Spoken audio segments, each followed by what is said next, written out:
Good evening, everybody, and welcome to the special meeting of the Larkspur City Council. It's 5:30 p.m. and we will start with a public workshop regarding the model reusable foodware ordinance before our regular meeting at 6 o'clock. Allison, could we get a roll call, please? Councilmember Carroll. Here. Councilmember Hara.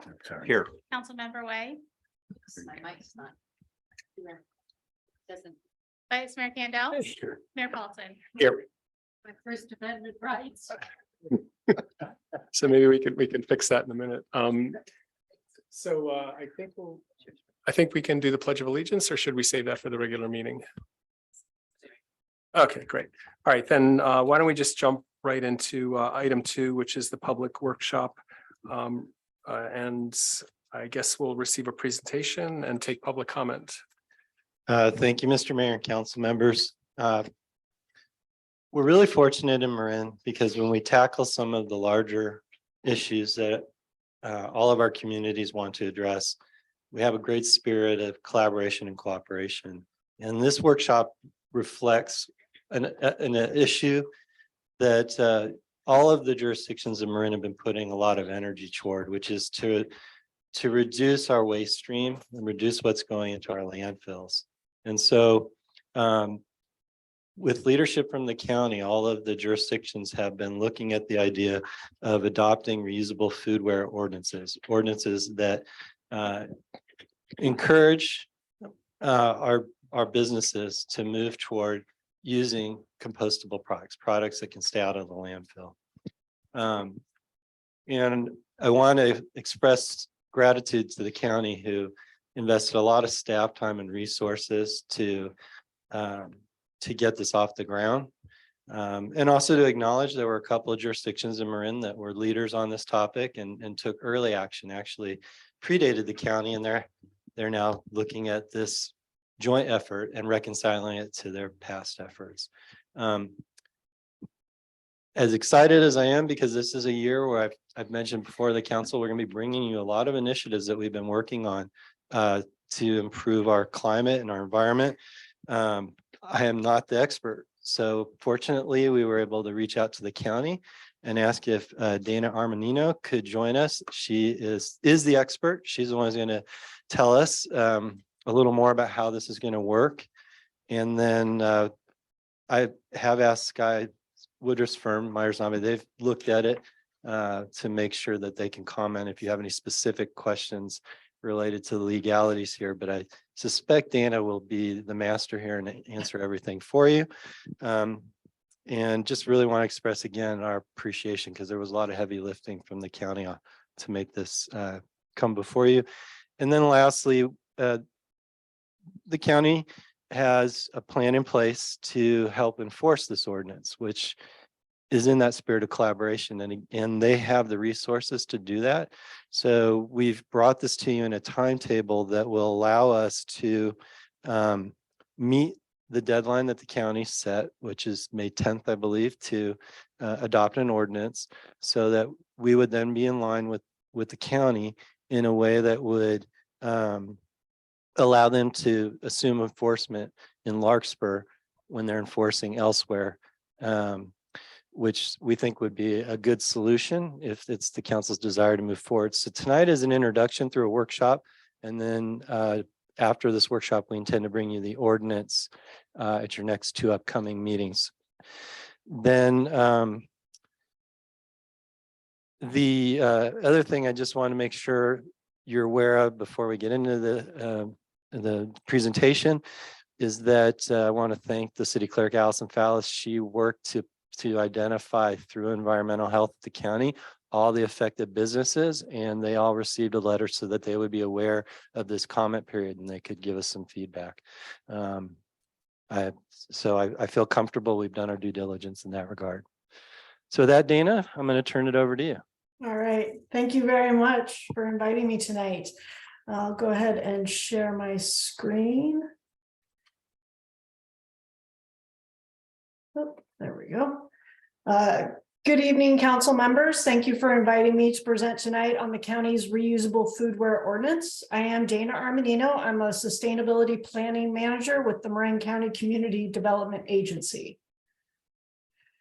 As the city manager mentioned, many jurisdictions throughout the Bay Area and Marin County have adopted some form of a reusable foodware ordinance or a single-use plastics ban.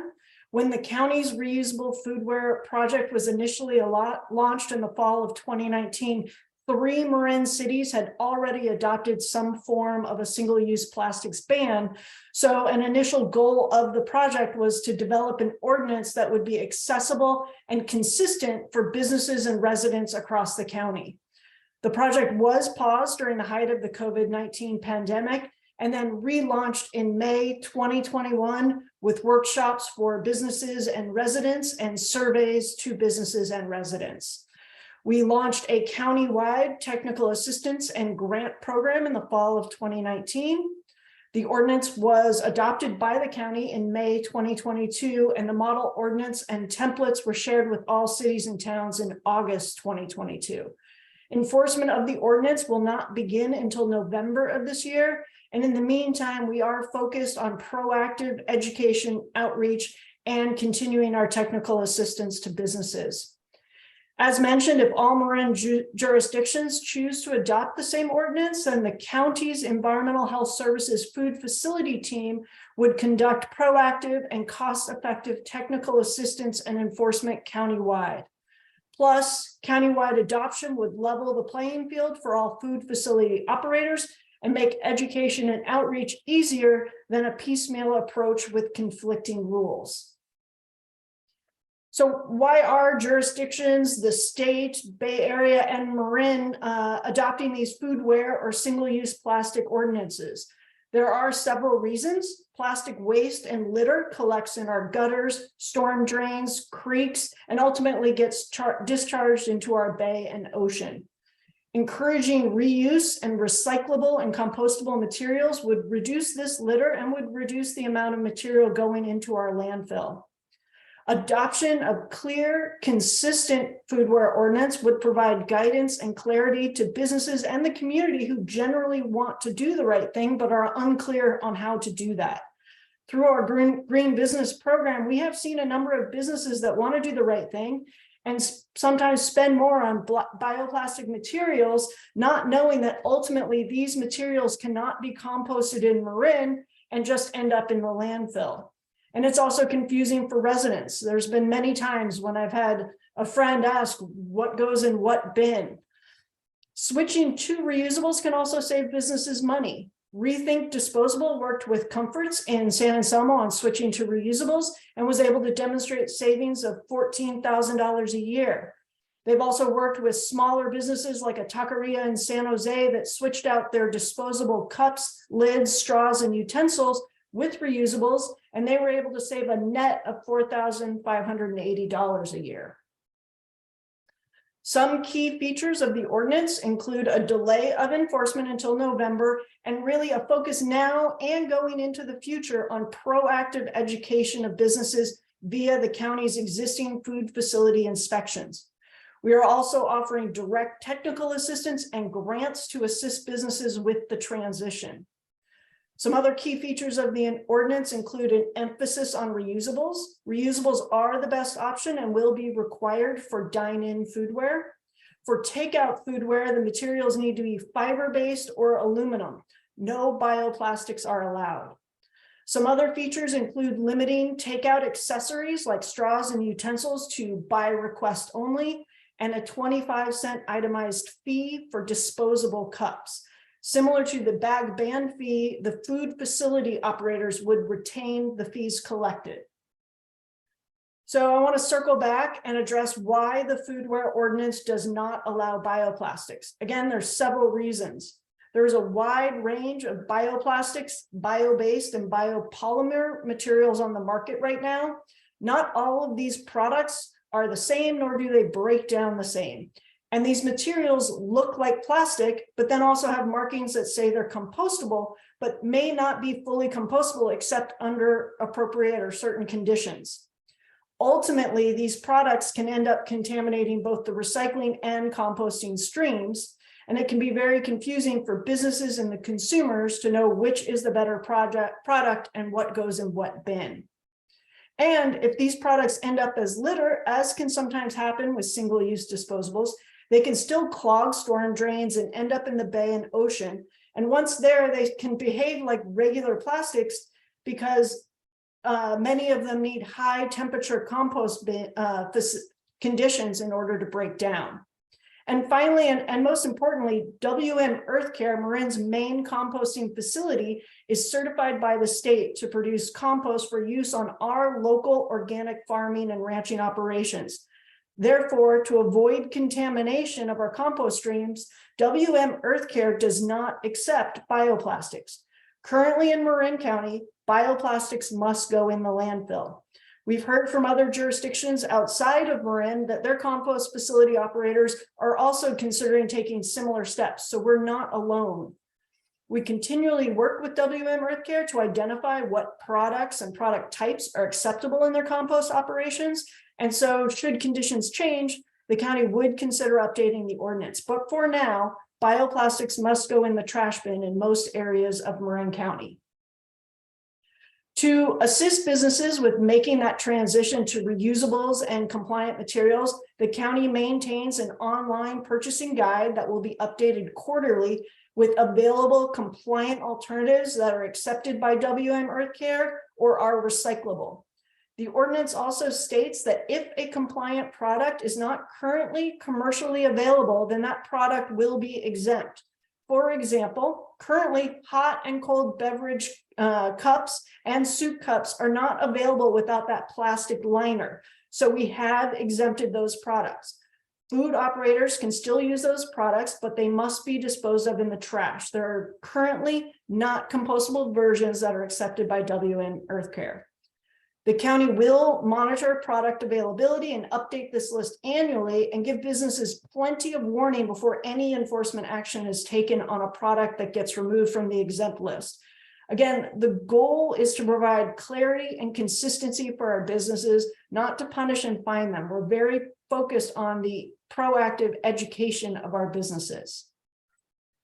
And before I conclude the update, I wanted to circle back on two things. First, I wanted to reiterate again that enforcement will not begin until after November.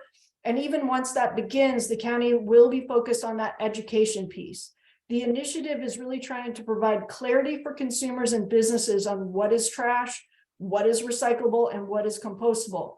There's currently a lot of confusion out there, both for businesses and residents who generally just want to do the right thing, but don't know how. And second, our goal in sharing this offer with cities and towns is to provide the clarity and consistency countywide and level the playing field for all food facility operators in Marin County. We're offering to conduct the enforcement via the county's Environmental Health Services Food Facility Program on behalf of cities and towns that adopt the model ordinance and the MOU. The cost for the enforcement would be incorporated into the food inspection fees, so there would be no additional ongoing costs to the cities and towns. And I know that was a lot to share in a small window. I thank you for giving me this time tonight. I'm happy to answer any questions if you have them. Great. Thank you. Thank you so much, Dana. So I'll bring it back to the council. Any questions on the presentation? Yes, please. Just a comment. I just want to thank Dana for being here tonight. That was very informative, concise, and compelling. So I'm hoping that we will make progress towards implementing this ordinance. And that's certainly the way that I will be voting. And just on as a personal note, I really appreciate Dana's contributions towards the success of Marin Can, which is the successor to Drawdown Marin, which is part of the vehicle that has kind of led us to this. So thank you, Dana, very much for being here tonight. Thank you. And I would like to say that we also have Greg Peary, Director of the Environmental Health Services, available for questions as well, if you have them. Thank you. Councilmember Way. Hi, Dana. Thanks for being here also. I actually had a phone call from Supervisor Rodoni, so some of my questions were answered on this, but I just wanted to make sure the community heard that those green plastic compost bags that people purchase and put into their household compost container that might be in their kitchen, they're not compostable in our landfill. I mean, they're not available to be composted. And I think that's important that people know those existing ones that are available. But do you know if there is in the works ones that will be accepted by Marin Sanitary or our other providers? I do not know. I know, there's constantly innovation in this space. I don't know what's coming down the pike, but I can confirm that those green bio bags are not accepted at WM Earth Care. Right. And then the second one was actually one of our public comments we received from this was from the Lark Theater, which is our small theater here, about having back orders on and supply chain issues. Not being able to get product because of supply chain issues. So that would allow an exemption under your ordinance? Yeah. Under this ordinance? Yes, if a product is not commercially available, then we would exempt it. So we would be working with businesses to identify those problem areas. Okay, just want to make sure they knew that that was going to be, they would not find themselves being fined for anything. If they can't get it, we're not going to punish a business. We're really focused on trying to work with them to transition the best way that we can. Thanks. Great. Councilmember Carroll. Councilmember Wade brought up my concern. I travel a lot around the Bay Area, so I've been in counties where this is enforced. And it takes a bit to get used to, a minute or two, but it's really not as inconvenient. And it really kind of kills me sometimes outside of Molly's to see people trying to figure out which bin to put the different disposable items when they use the takeout or salad bar. So I'm all in favor of this, but the real question that concerns me is my hot buttered popcorn at the Lark Theater. That was the one specific complaint that they were having a tough time finding a substitute for. So any help you can give them, I would be greatly appreciated. But if I have to, I'll bring my own container. Just don't tell my cardiologist about how much butter I'm putting on. Your secret is safe with me, and we will make sure that our technical consultants reach out to the Lark Theater and assist them in that transition. Great. Councilmember Kendall. No. I don't have any questions, but just thank you for the presentation. Appreciate it. Yeah, and I'll echo that. I feel like, this is something I've been watching and waiting for, and I'm very happy that we're at this point today. And as the city manager said, the partnership with the county and the, standardization of this is something I really look forward to. So we'll get to that. So if that's all our discussion here, I want to open it up for public comment, and we have quite a few people have come in. So Allison, is there anybody in the chamber who would like to ask questions or make any comments on this foodware single-use ordinance? Hi, thank you, City Council of Larkspur. My name is Susan Hopp. I live in Mill Valley, but I do come quite a bit to Lark Theater, for instance. And I'm co-chair of Plastic Free Marin, which is a community group. I'm here with my co-chair, Janice. We got started in 2018, and we were really looking for what we could do as mitigation or to address our climate crisis. And we really looked at single-use plastic as really being a poster child. Behind that single-use plastic is, of course, fossil fuel, either directly or indirectly in this model of take, make, waste. It's truly unsustainable. And there's so many reasons to adopt this. I think, your comments, you've done the research, you're on board, but whether you're a community member and you just love the beauty and wonder of Marin, it's heartbreaking to see all the plastic that comes up on our beaches or in our waterways, especially after storms. I mean, if you're a customer and you partake in the wonderful restaurants we have, and if you do takeout, you want to be assured that what your takeout container is not lined with these chemicals known as forever chemicals, PFAS, that repel liquids and grease, but they persist in our bodies and they are known endocrine disruptors. This ordinance addresses that. It brings us to a standard of health and really the beauty that we love and appreciate in Marin County. I could go on, but I won't. I just want to say thank you so much, and hopefully Larkspur will join the other leaders of Marin County. Thank you. Great. Thank you for your comment. Do we have anyone else? Janice. Good evening, everybody. I am Janice Reynolds. I'm the co-chair of Plastic Free Marin. I'm also the chair of Sierra Club in Marin. The ordinance was created to protect human and environmental health in our communities. We are drowning in single-use waste. To-go containers are used for an average of 15 minutes and thrown away. 95 million single-use drink cups are thrown away per year in Marin County. Most of the to-go containers, even the ones that say compostable, contain toxic chemicals like PFAS that are harmful to humans and the environment. PFAS has been linked to a range of health concerns, including low infant birth weight, immune system impacts, elevated cholesterol, cancer, and thyroid hormone disruption. California has a bill, AB 1200, in effect as of January 1st of this year, that bans the sale and distribution of food, beverage, or product packaging that contains PFAS. There's two more state bills, SB 1384 that requires 3 bins inside food businesses now. That's in effect. And then there's Assembly Bill 1276 that requires food businesses to only request only for accessories and utensils to go. All these bills are covered in the ordinance. There is an exempt list for products, as Gina explained. And she explained that, like, for example, the to-go cups are exempt because there's no compostable version of them.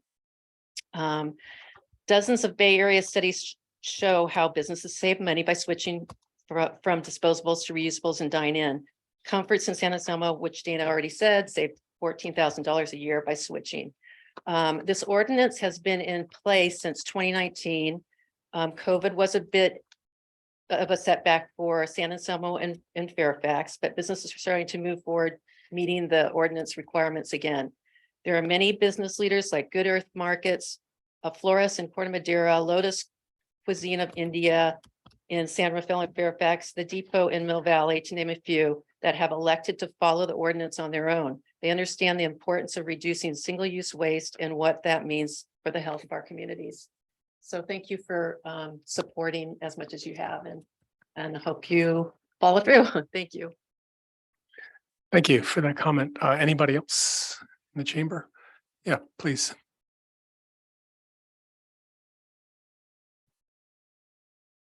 Hi there, council people. Thank you so much for having us and for having this discussion. My name's Jennifer and I'm with Marin Sanitary Service, your hauler for the last 75 years. And we just want to make sure that everybody knows that they're welcome to reach out to me. Anybody on my team who works actually very closely with a lot of food service customers of ours. And even Joe, you can, where does it go, Joe? Look on the app and ask where any of these items can be recycled or composted. And as Dana explained so well, unfortunately, Double M Earth Care cannot accept the compostable plastics that we'd like to think are the answer. So we just want to make sure that you understand that we're all doing the best we can. And if you have any questions for us, please let us know. We're right here to help out. And thank you. Great, thank you. Any other comments in the chamber? And Allison, can you see if we have anyone on Zoom who would like to make a public comment? Yes, I'm looking for any raised hands from our Zoom audience members. Our first comment will come from Julie M. Welcome, Julie. Thank you. My name is Julie Monroe, and I'm a resident of Larkspur. I love this town, and I love where we live, Marin County. It's just amazing. And I'm so disturbed by the proliferation of our plastic pollution, and especially during COVID. It seemed like we made grounds right before COVID hit, and heading that way to tamp down some of the uses and consumption. And now everything's in plastic. So more than ever, Larkspur needs to join, the other unincorporated jurisdictions and adopt the Marin Ordinance and, be a good example of what we need to do. There's so much that will come of it inspiration wise. I know it's just at this point, the restaurants, but hoping that it will inspire innovation and reduction of plastics in general. But it has to start here, has to start in this small way. And as has everybody, the few people that have spoken, but Dana in particular mentioned, it's actually has been a savings to businesses like Comforts. So there's ways to do it. We have to do it for our future and the planet. And I'm just super concerned, as I know everybody talks about how concerned they are. And so hoping that you will take the initiative and adopt this reusable foodware ordinance. Thank you. Thank you for that comment. Julie, anybody else? Allison? Looking for any additional raised hands from our audience members? There's no further public comment. Okay, so let's close public comment then. I'll bring it back one more time to the council. Anything? If I could, I'm sorry. Mr. Mayor. Yes, please. I really wanted to thank the speakers from the Sierra Club and associated organizations to highlight the risks associated with what I've always understood was described as PFAS, not PFAS. So you guys have been describing it in a little bit different way. That is a collection of chemicals that are pernicious, that have widespread use in a variety of different contexts. I learned about them first as a result of their use as a component of fire retardants that was widely used by our military on different military bases, which has contributed to a pernicious groundwater contamination problem associated with those facilities. So anything we can do to eradicate the use of those chemicals and any products that may end up in a landfill or any other disposal site is a good idea. And this is something that I really strongly support. It's a bigger issue than just the foodware issue.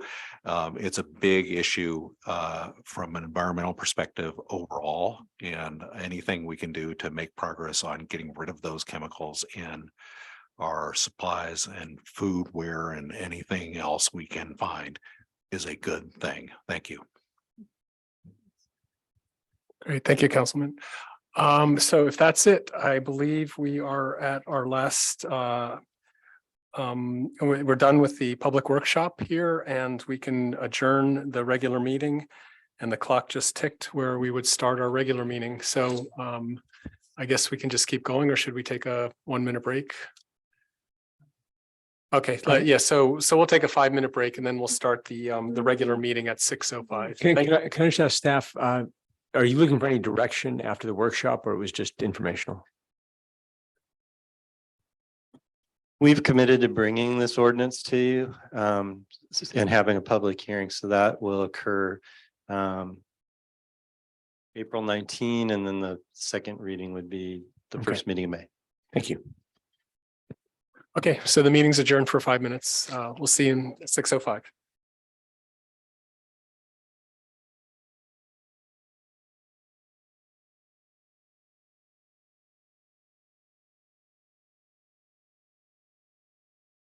Welcome back, everybody. We are resuming for the regular meeting of the Larkspur City Council. Today is March 15th. It's 6 o'clock or 6:06. And Councilmember Candell stepped out and we'll be back in 5 minutes. So we have all 5 members here tonight. With that being said, Allison, could we still do a roll call? Councilmember Carroll, Here. Councilmember Hara, Here. Councilmember Way, Here. Mayor Paulson. Here, thank you. And for those of you who are able, let's rise and do our Pledge of Allegiance.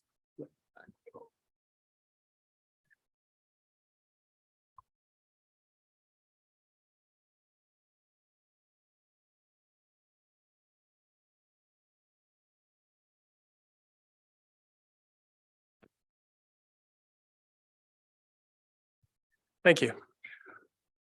So we'll start with the next business item, which is public comment.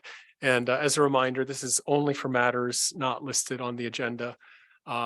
So if anybody in the chamber would like to comment on something not on the agenda, which is item 8.1 rental regulations, assistance and so forth, we'll get to that in a bit.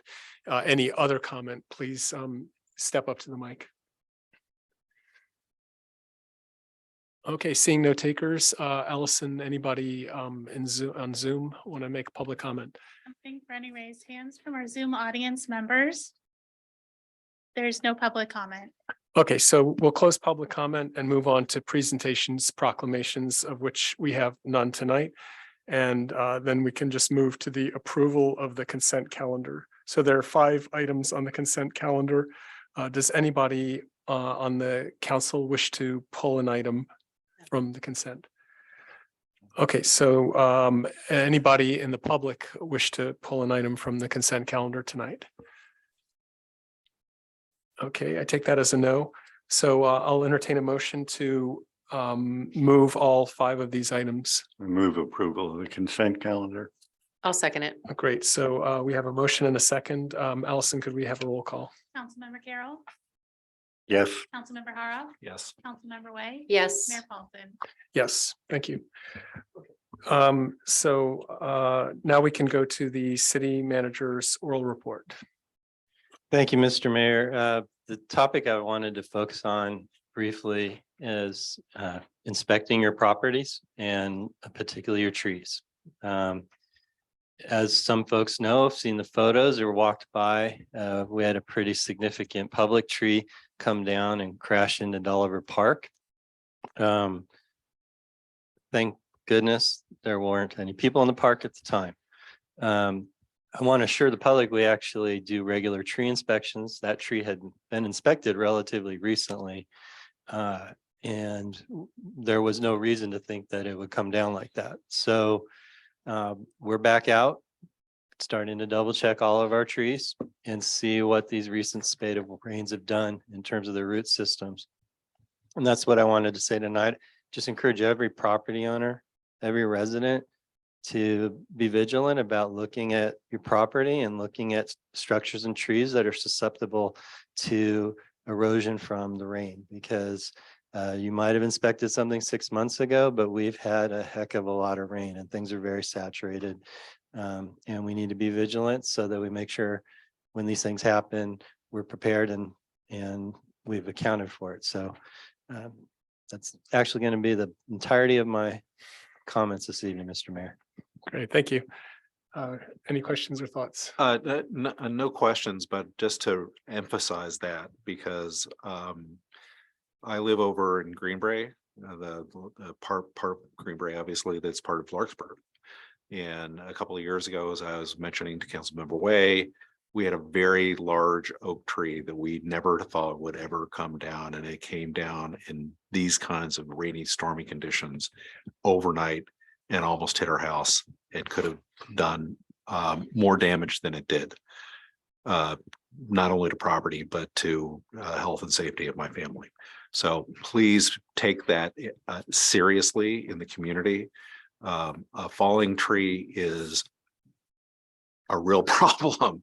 So if you have an opportunity to take a look at trees that are on your property, make sure that you've reassured yourself that they're in safe and good condition to the extent that you can, because it's sometimes going to be surprising.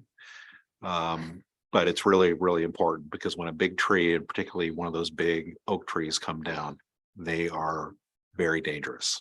That's it. Thank you. Anybody else? Oh, come on, you guys must have something to report. Yeah, well, no, sorry, we're not there yet. Yeah, just on the staff. I actually just had a quick one. I thought I saw the Public Works Director here, but I'm curious. Yeah, I'm just curious generally. And again, I first want to express huge relief that you know what the picture that I saw of a huge tree crashing through into a play set, and you know my 5-year-old and 1-year-old play there sometimes. Just a huge relief that nobody got hurt, and for the rapid response of the city. I'm curious if there's just generally, you know, any anything else that's come up, any flooded areas or anything. I'm sure we can talk about that later, but just out of curiosity, is there anything that, that's come through the storms in the last, week or so? The staff reported we lost other trees, but not on that magnitude, not a tree of that size. And none of them affected anyone's property or there were no injuries. Generally, our storm system has been handling the situation. I think part of it is, although we've all felt inundated with water, it's been relatively steady. And we've been helped because the tide levels have happened to have worked to our advantage. Some years we have these storms and the tide level is wrong relative to the storm, and we end up with some of our real problems. So far, we've done fairly well. We've handled everything. We've had reports of some private property damage. And of course, while we don't do the cleanup on private property, we've tried to be as helpful and directive as we can with people when they've had problems on their property. Okay, great. Thank you. Any other questions? No. Okay, so then why don't we move on to council members or reports and comments? Anybody? If you insist. The Heritage Preservation Board held its first meeting since the pandemic in person, and they'll begin holding hybrid meetings here at City Hall. It was very low budget looking compared to this operation, but I think it worked, and I think it'll encourage public participation. And it's a lot easier on some of our citizens. They approved a resolution that supports the city council decision to maintain City Hall for city offices, and they're very interested in helping with any fundraising or ideas for the project. And they're particularly interested in having a public workshop to provide design ideas. They're working on an historic building plaque project for the historic downtown. And there discussed ways they can be more visible to the community, such as a vote in the 4th of July parade and tables at local events.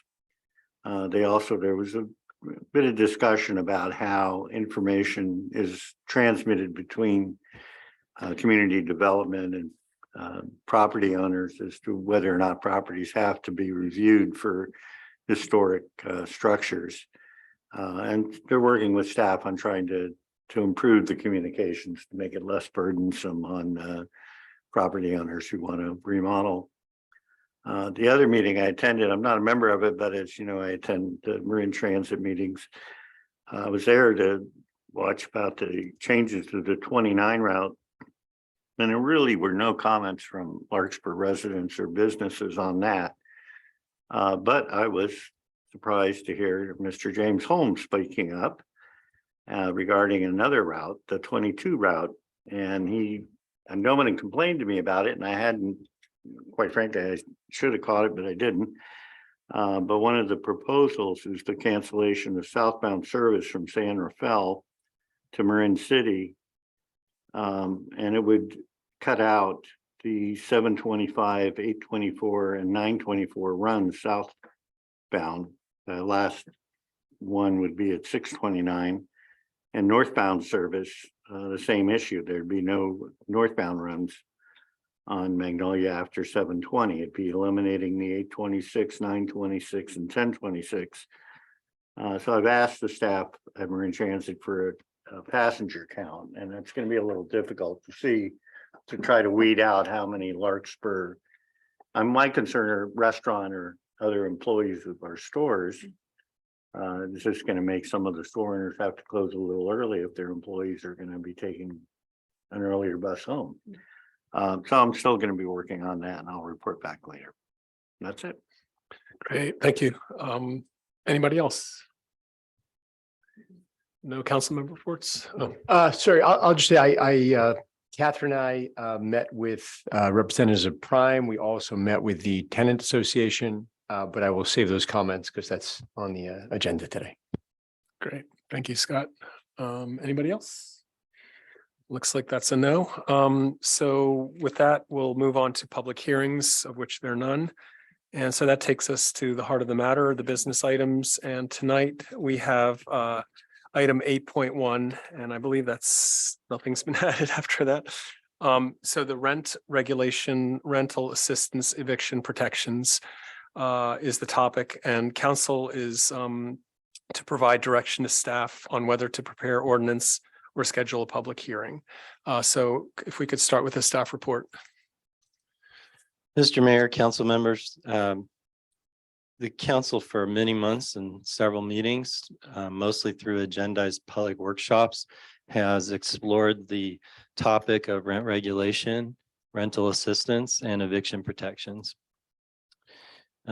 Through that process, we've done a lot of education of ourselves and the public about the issues and the options that are available under each of those three headings. And at the conclusion of the last workshop, which focused on eviction protections, I felt in the direction I was getting from the council that it was time to shift gears away from educational workshops and more directly focus on the council discussion, and from that discussion, potential direction on what the next steps and actions should be. So hence we agendized this evening's item as a business item to make clear that there's a little more emphasis on the council potentially taking some sort of action this evening. And that action may, if it is the council's desire, be to give instruction about an ordinance that you would like to have scheduled for a public hearing. As we've talked about with the council in the past, each of these topics can be dealt with separately, but they're interrelated. So I think as you go through your discussion this evening, you'll need to sort of decide the level of interrelation you want to focus on this evening. The staff report has emphasized rent regulation, the primary topic that got the discussion started, with some discussion about eviction protections, because as we've covered in the past, most jurisdictions ultimately put both of those ordinances on at the same time and consider them both essentially hand in hand. This particular staff report this evening did not discuss rental assistance, but we've incorporated by reference the entirety of everything we've given you in the past. So there are considerable materials in your packet to allow you to discuss rental assistance. That incorporation was done purposely to open the breadth of conversation for the council so that it's clear that you can take this conversation where you need to this evening. And that's really the discretion of the five of you.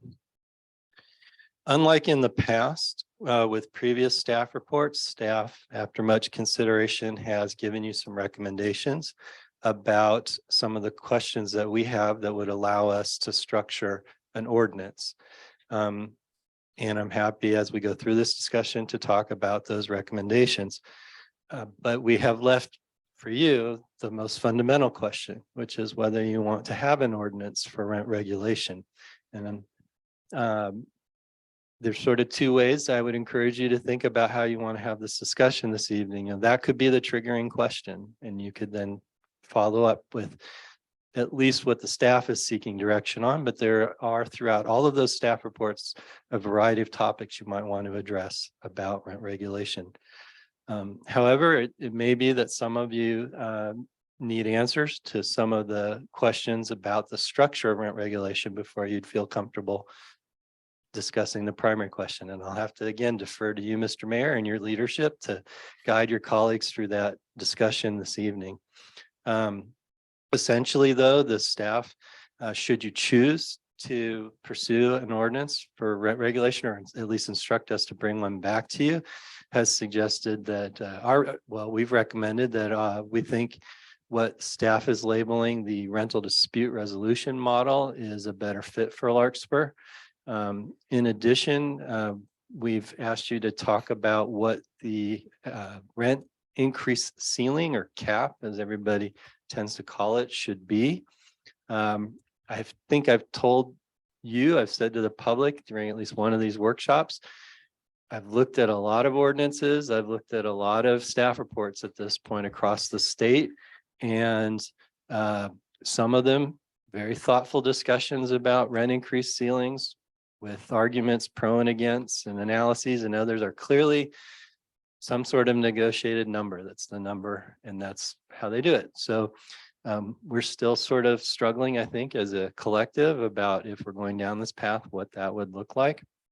So that's a topic you should explore, I think, this evening. I've made a recommendation to you that I think a fixed number is more comprehensible, easier for folks to understand, and allows for planning on the part of both the tenant and the landlord. But many jurisdictions elect to put a formula in place, and often that formula incorporates a consumer price index into the formula, and that may be something that you want to explore and discuss. And your staff's here to support you through this discussion and provide any details that you need to advance. But I think we are at the point that we are turning it to you, Mr. Mayor, and your colleagues to figure out where you'd like to take us. I'm going to turn it to you. Great, thank you. Mr. Mayor, can I ask a quick question? Sure. Just for clarification, this is to our city attorney. As far as potentially defending a rent stabilization ordinance against a lawsuit, does the choice of having a fixed number versus something tied to CPI, would tying something to CPI be more defendable in the sense that otherwise someone may argue, it's not fair because, inflation is 7% and I can only charge 5%, and therefore, whatever their arguments are. I'm just curious from a legal perspective, are you recommending one of those or the other? I haven't seen any difference in the case law in terms of the treatment, because the standard is, as we've discussed in the past, reasonable rate of return. In terms of, and I know you'll understand this, but I'll try and explain it a little bit in lay terms. So there's two types of ways to challenge an ordinance. One is called a facial challenge, and one is an as-applied challenge. A facial challenge would be arguing that the ordinance on its face, not as applied to any particular party, fails to provide a reasonable rate of return. And I haven't seen anything in the case law that suggests a flat cap would be any more vulnerable than a variable rate. And in fact, there are, as the staff report indicates, a number of jurisdictions around the state that use a flat cap. As applied, a property owner would have to allege that the flat cap plus the other provisions for making adjustments are preventing them from obtaining a reasonable rate of return. I think that again, the case law doesn't suggest any difference in terms of outcomes in that regard, because usually if inflation is 7%, but the cap is at 4%, then there are other expenses that are related to inflation that the property owner would be incurring that would justify exceeding the flat cap. So I think it sort of works out to be about the same. Thank you. May I just also comment, Mr. Mayor? The word cap and even the word ceiling causes a lot of us to think that's the number, and the rent will never go above that number. So just a reminder, we've tried to emphasize this in the past. The cap or ceiling is a number you're establishing above which the regulatory scheme is activated. And it is not a statement that the rent can never go above that number. It's that it triggers the requirement to justify the rent going above that number. That's an important distinction. Okay. Go ahead. So if I'm hearing as a layperson correctly, if, for instance, we had a percentage and not a strict cap, as long as there's a mechanism for the property owner to appeal the decision of how much they can charge rent. In other words, they could present evidence that there's an unusual circumstance, be it asbestos cleanup or 5 trees fell on the property and they have to make emergency repairs. As long as there is a mechanism in the regulation that allows them to appeal the decision, we're pretty well covered legally. Is that what I'm hearing?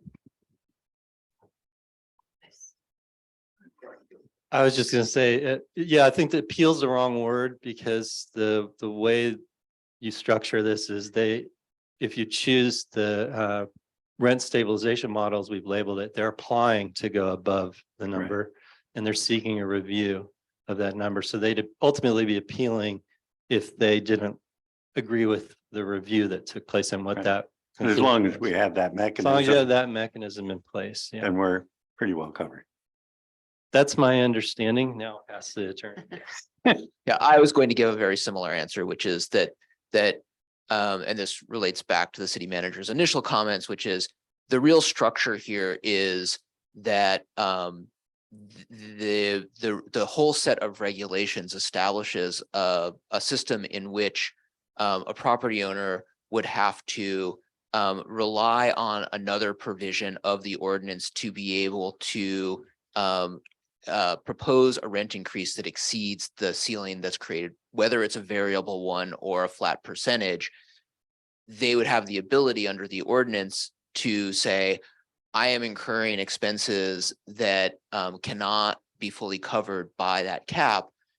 The cap is therefore preventing me from obtaining a reasonable rate of return. I'm going to use this mechanism in this ordinance to seek review of an increase above that amount so that I can continue to receive a reasonable rate of return on the property. And that would be the process by which there would be worked out whether or not that increase would be allowed. But ultimately, if there was then through that process, whatever it is that the council set up, a decision that they felt had not fully recognized their cost, then there'd be a true appeal. But really, what's being proposed is some form of review process where, just to use the staff reports model, if 4% is insufficient for a property owner to obtain a reasonable rate of return, they would have an opportunity to use the other process, whatever it ends up being, to seek an increase above that amount, and then that would be worked out. So that's how we ultimately ensure that the ordinance is compliant with the case law that says that rent stabilization with a rent ceiling is allowed, as long as it has a mechanism for a property owner to exceed the limit for those reasons. Thank you. Great. So let me pull it back. I appreciate the detailed comments, but what I was hoping to do tonight was to frame sort of where we are and see how we can make some progress here. So, first of all, this is obviously a extremely important conversation to the community. We've had 8 meetings. It's all been posted. If anyone cares to do some late night reading, there's 451 pages in the staff report. We've devoted a lot of time and a lot of workshops, a lot of listening sessions, a lot of discussions, a lot of public comment. What I'd like to do tonight is move the process forward.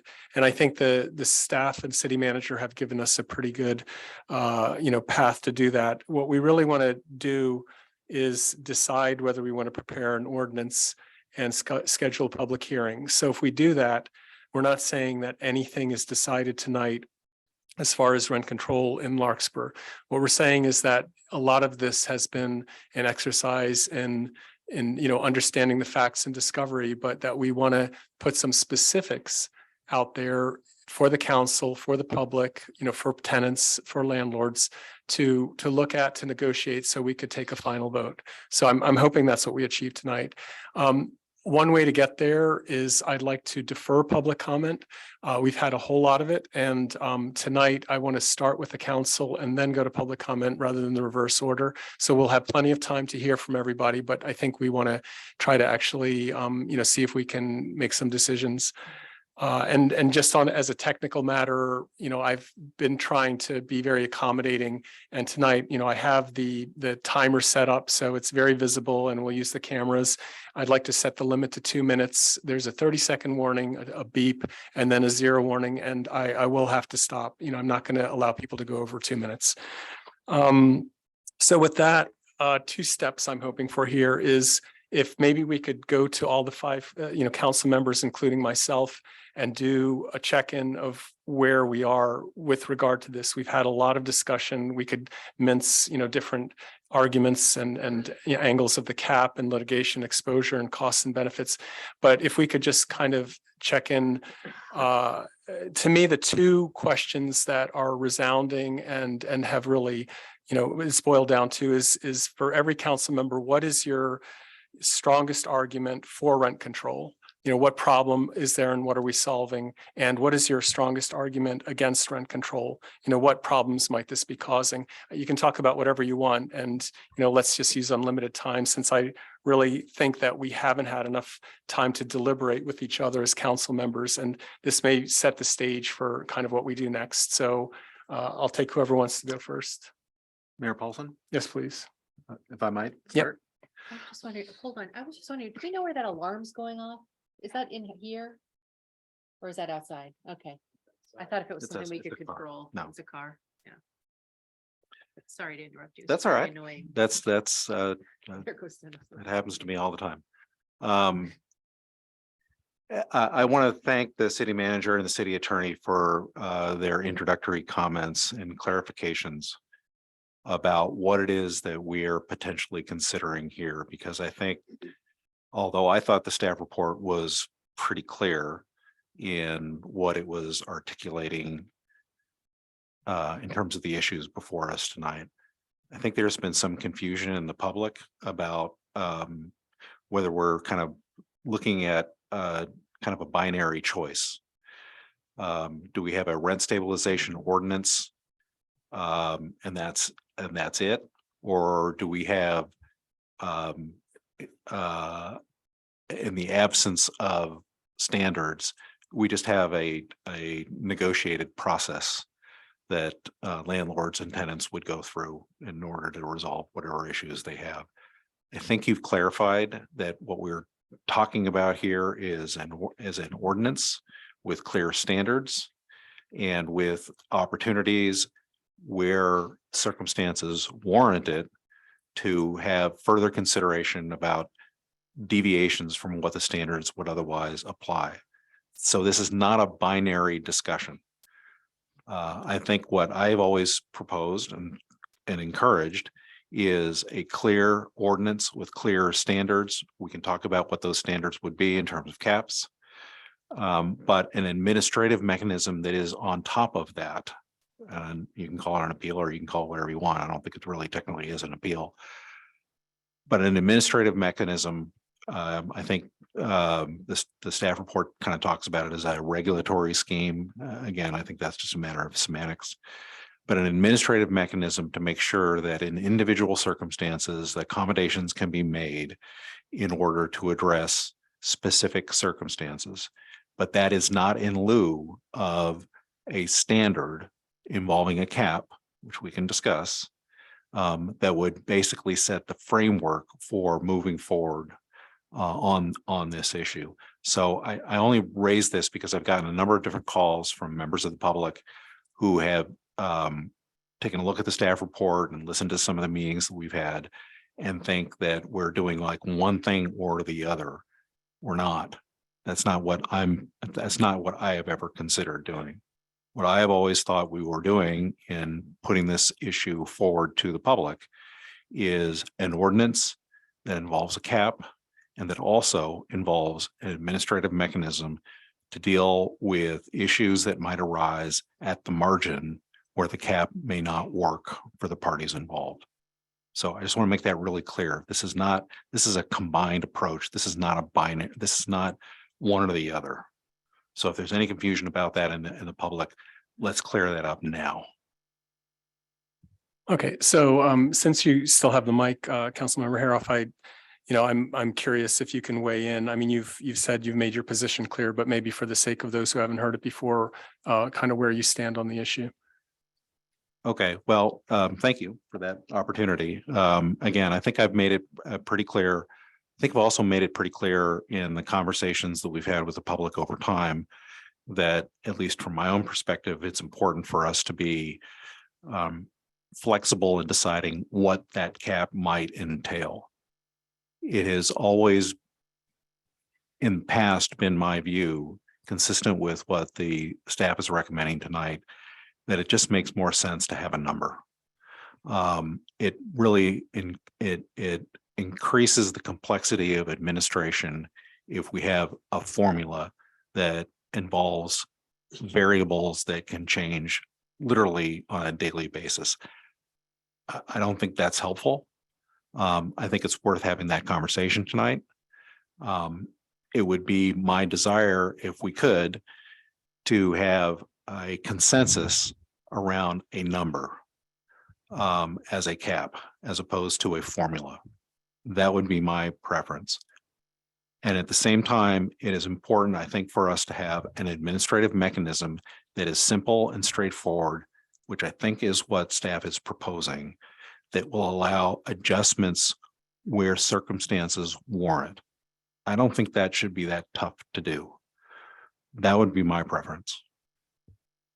Thank you. So if I can paraphrase, you're in favor of an ordinance and you would like to keep it simple. I'm sorry, that was a long-winded way. Yes, Okay. I am in favor of having an ordinance. I think it should be straightforward, understandable to the public, and should have an administrative mechanism built into it so that it can take care of circumstances, as I said, at the margin where the basic parameters don't work. I don't think that's going to be that hard to do, but yes, I am absolutely in favor of doing that. Okay, thank you. Who'd like to go next? Sure. Yeah. Okay, so let me start by what I see as the issue and what I hopefully we can discuss tonight. I am looking at this as basically two questions. I've alluded to this before. I'll try to make it as clear as I can. I think there is an economic reality when you do rent stabilization. And then there's a second question, which is a moral question, which is what do we as a society, what do we as council want to do? Who do we want to help? How much do we want to help them? You know, morally, what's the right thing to do? So for the economic question, as I said, I think it's a simple math question. We've had, rent control in different cities, since World War II. And the formula seems to be when you have rent control, you help a certain amount of people in the short term. People who are currently renting, their rent is frozen or capped at a certain amount of increases. Over time, those units become below market units. The people in those units are incentivized, for better or for worse, not to leave those units because they're below market. A lot of times they can't leave those units because there's no place they can move to. The result is there are fewer units on the market, which for people then trying to move into the community, because there are less units on the market, rents go up. So the short-term fix, and I talk about it like a sugar rush. You get a short-term benefit, which is people who are currently renting get the benefit. The long-term consequence is kind of the opposite of what you're trying to accomplish with rent control, is that rents actually go higher because of rent control. And I don't really think that's debatable. I just think that's kind of what the numbers show us. The question that is debatable is, do we want to do it anyway? Right? Do we want to say, you know what, there are people who are really in need right now. And yes, we're going to pay for this down the road, but it's worth it because there's a crisis right now. There are people that we need to help. And that's, to me, that's kind of the moral discussion that we should be having, and, acknowledging that we're going to pay a price if we do rent control. And do we want to pay that price? I know, Mayor, you were asking me to have a position, and I'm kind of open right now for discussion. I'm not set one way or another. I mean, I am set on that formula. I don't think anybody's going to change my mind about, is there going to be a price we pay if we do rent control? But I'm open to hear arguments about why it is worth it to do rent control and help the people now at the expense of hurting people later. So that's my position. So just a quick follow-up, Councilmember Canville. So as a baby step, we are looking at giving staff direction to draft an ordinance. And does that fit into your parameters that, there is a cost, there is a moral, dimension to it? Would that staff direction, which doesn't mean we make any decisions, but now we actually put it in writing for much more specific discussion, does that sit in line with everything you just said? I would reserve after the conversation that, I feel like we've not been able to discuss this as a group, and I'm looking forward to having that discussion. So at this point, I am not in favor of a specific ordinance right now, a specific, rent rate. And the other thing I just want to throw out there, I know if we do choose to do an ordinance, there are, lots of different caps that we can put on it. And again, I think it's a mathematical formula that if you put a cap, right now, we have a cap, for example, for the state at 5%, 10% with inflation. If we put an identical cap on, and, it's been mentioned, that the state law doesn't have good enforcement mechanisms. So if we did the same cap, it wouldn't be really changing the market, but it would allow people to have a mechanism for people who are violating it. Something like that, in my mind, is not really going to help people that much as far as reducing their rents, but it's not going to have the collateral consequence of hurting people in the future and raising rents in the future. And there's a spectrum. The lower that we go on that number, we make rents 4%. Okay, now, yes, we're doing something that's going to help people more than the state, but those units are going to be more and more below market, which means that more and more houses more and more units will be taken off the market, meaning prices are going to be higher in the future. So the lower we make that number, the more we're helping people in the present, the more we're going to challenge Larkspur 10, 20 years from now when housing prices are much higher because there are much fewer units available. So when we're talking about where do we sit, again, I'm not coming with a strict perspective of what I have in mind. These are the discussions I think we should have as far as where are we comfortable on this spectrum, and what, sometimes we do things to help us in the present at the expense of the future, and sometimes we don't. And I think that's kind of the decision that we have to make as a council. Great, thank you. So why don't we come back to that? I just want to, kind of paraphrase here too, that I think all five of us in the public wants a robust discussion. And what I'm trying to do is not settle on specifics, but settle on a framework. And the framework is to say, we're going to ask staff to write an ordinance, and it could be 10%, the current 1482, or it could be a lot stricter. So that's maybe we'll come back to that, but that was my point. So to answer the question, I am not at this point convinced that an ordinance is the right thing to do because of the, like I said, the long-term consequences that it would cause. I'm open to the idea. I'm open to the discussion. But if you're asking me where I stand as of this minute, that's probably where I am right now. Okay, thank you for that. Okay, who wants to go next? Sure. So 452-page staff report. We've been debating, discussing, reading, and listening about this issue for a long time. And I kind of come back to what's the problem we're trying to solve. And every solution and every problem has pros and cons, and has people who will benefit and people who will not benefit from that. So this is a public policy decision that a city council is left to decide. And probably in my 9 years of doing this work, this is one of the most compelling ones that we have had that economically impacts a significant number of people, for not only ones who live within rental units, but those who own rental units and provide them for housing for our community. So to put that forward, I think it's very important that people know that we take this very seriously, and have spent a lot of time as individuals and as groups and with our manager and our attorney really thinking through the ramifications of this. Back to what's the problem we're trying to solve. This came to us. Well, there's a global issue involving lack of housing and lack of affordability throughout this country, throughout this state, and definitely throughout this county. We have not built enough housing. We have not provided enough spectrum of housing for our residents throughout this entire state. I think we can all agree with that. At least I do, that we need to recognize now that we have not provided as local governance the opportunity to build housing that meets the spectrum of the needs of our community. And now we're facing a situation where there is not enough supply and there's a huge demand, hence the prices are what they are.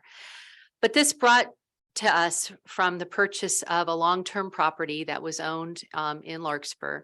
And the majority of the comment that has come to us has come from tenants of a particular housing rental property development here in Larkspur, Skylark Apartment Complex.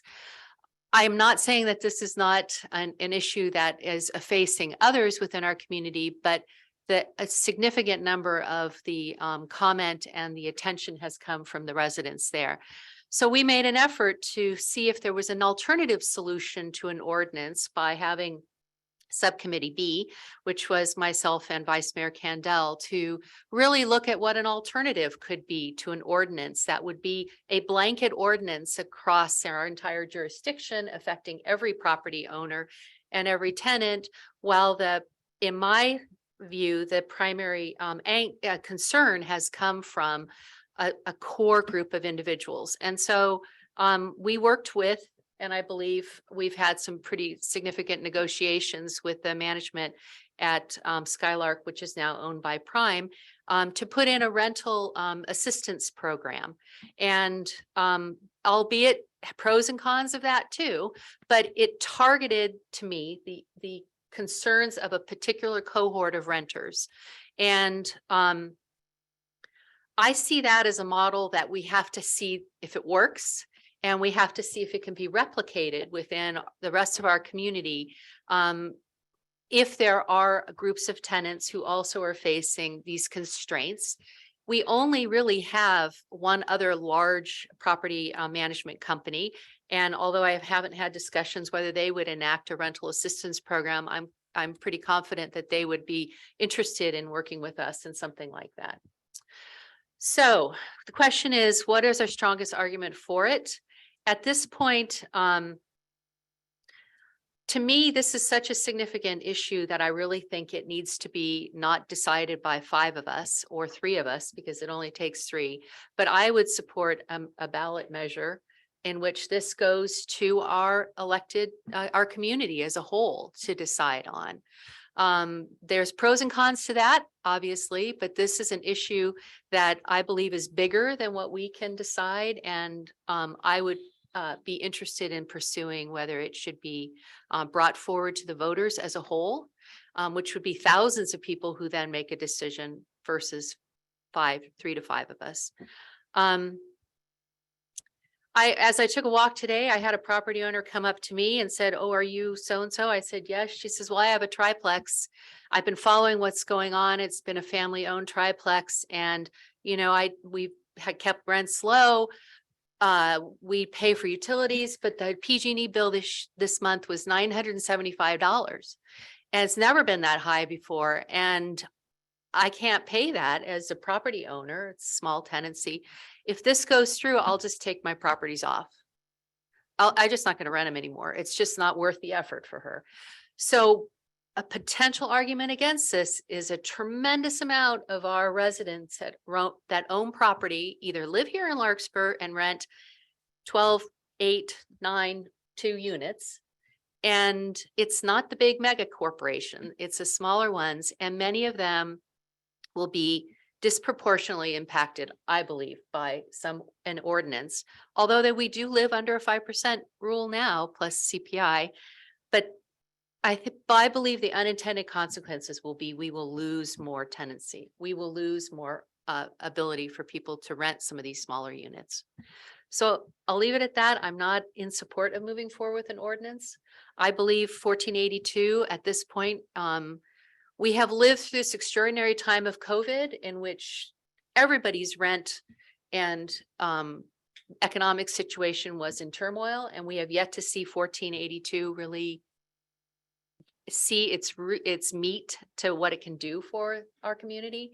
The COVID restrictions were just now lifted, so we have yet to had time to see how this is impacted. So that's a long-winded way of saying, I'm really concerned that we have a tremendous amount of unintended consequences that'll come about if we adopt an ordinance at this point. So I'll stop and listen for everything. Great. Thank you for all that. Mr. Mayor, just a point of clarification, nothing I've heard in the last 10 minutes changes my view on this subject at all. Okay, well, thank you for that as well. Councilmember Carroll.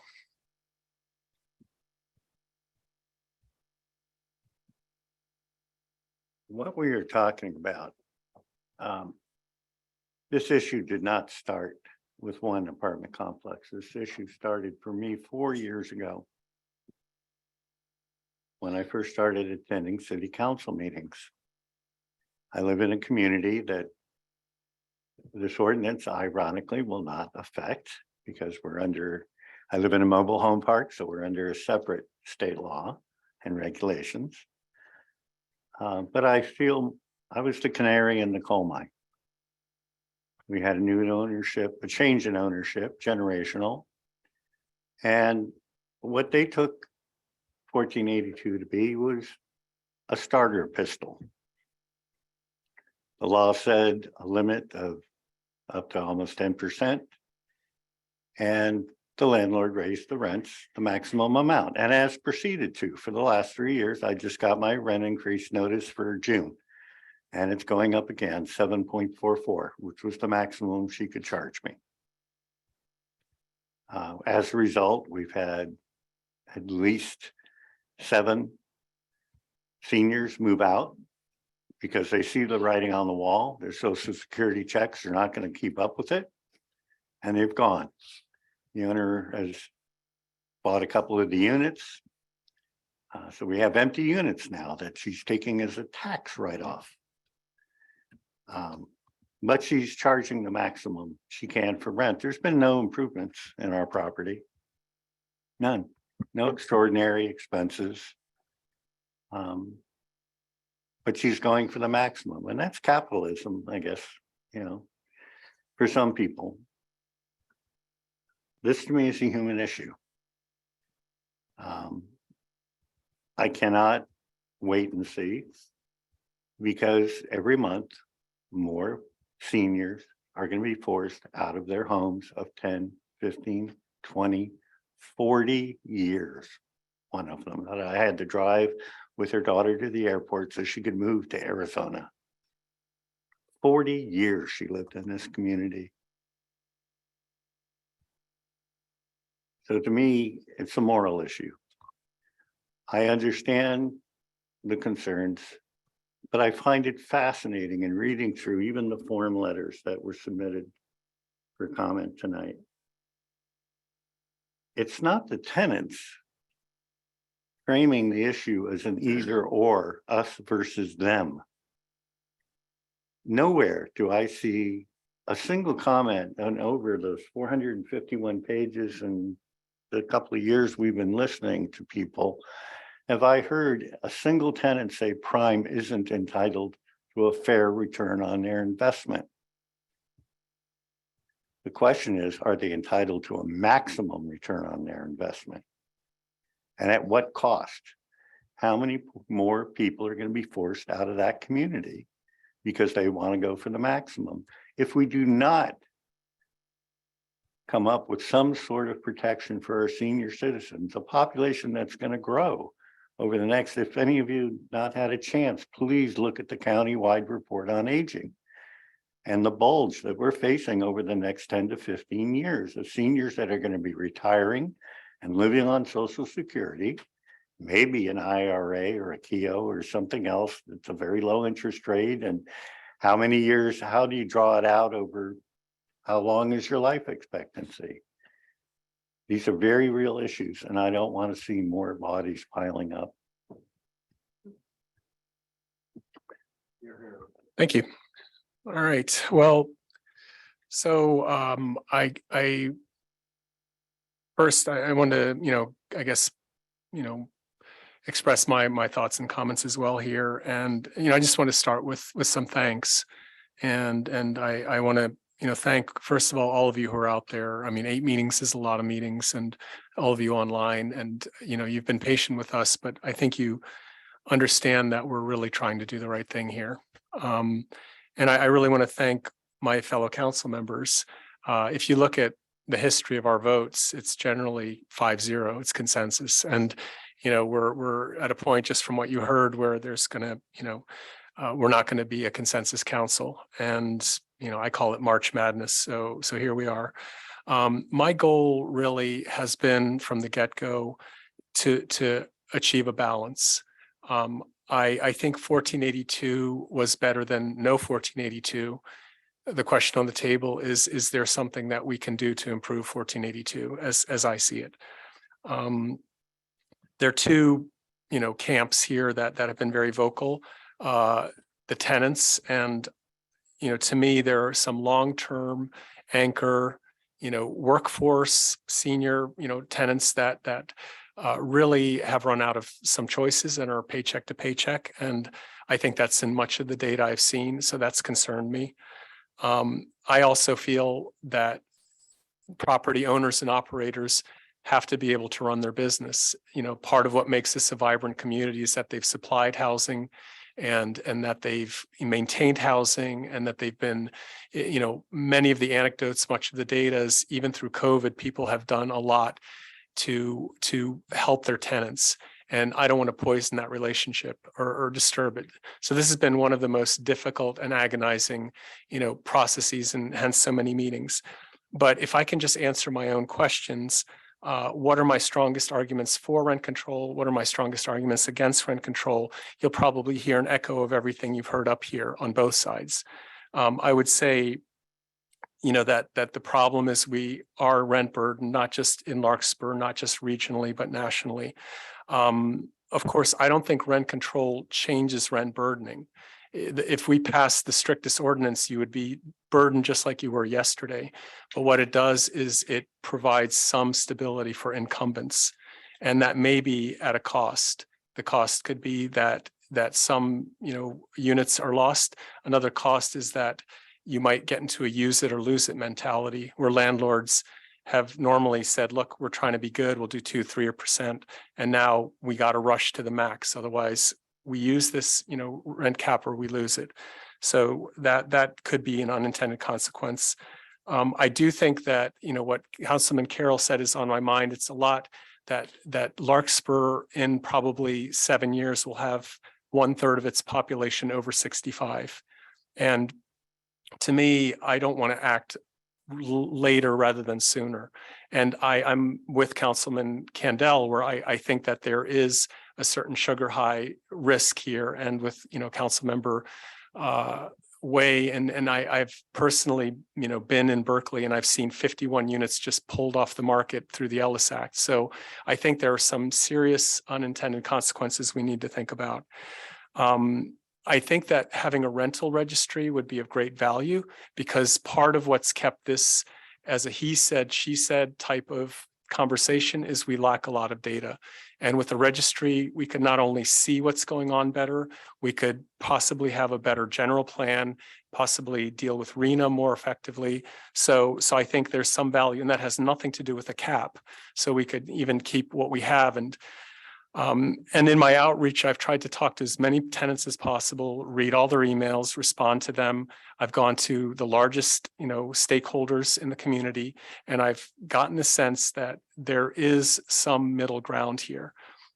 And for that reason, I believe we should give staff direction to write an ordinance, and that'll at least give us some closure to this issue.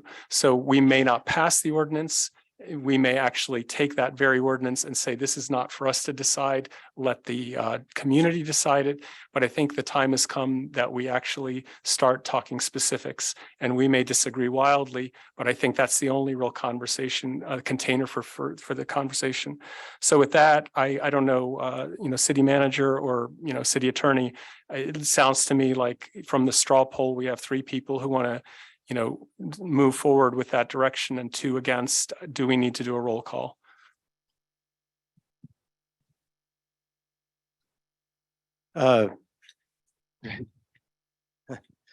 There, you first would need someone who wants to make a motion to then entertain a roll call. So that's something you could do.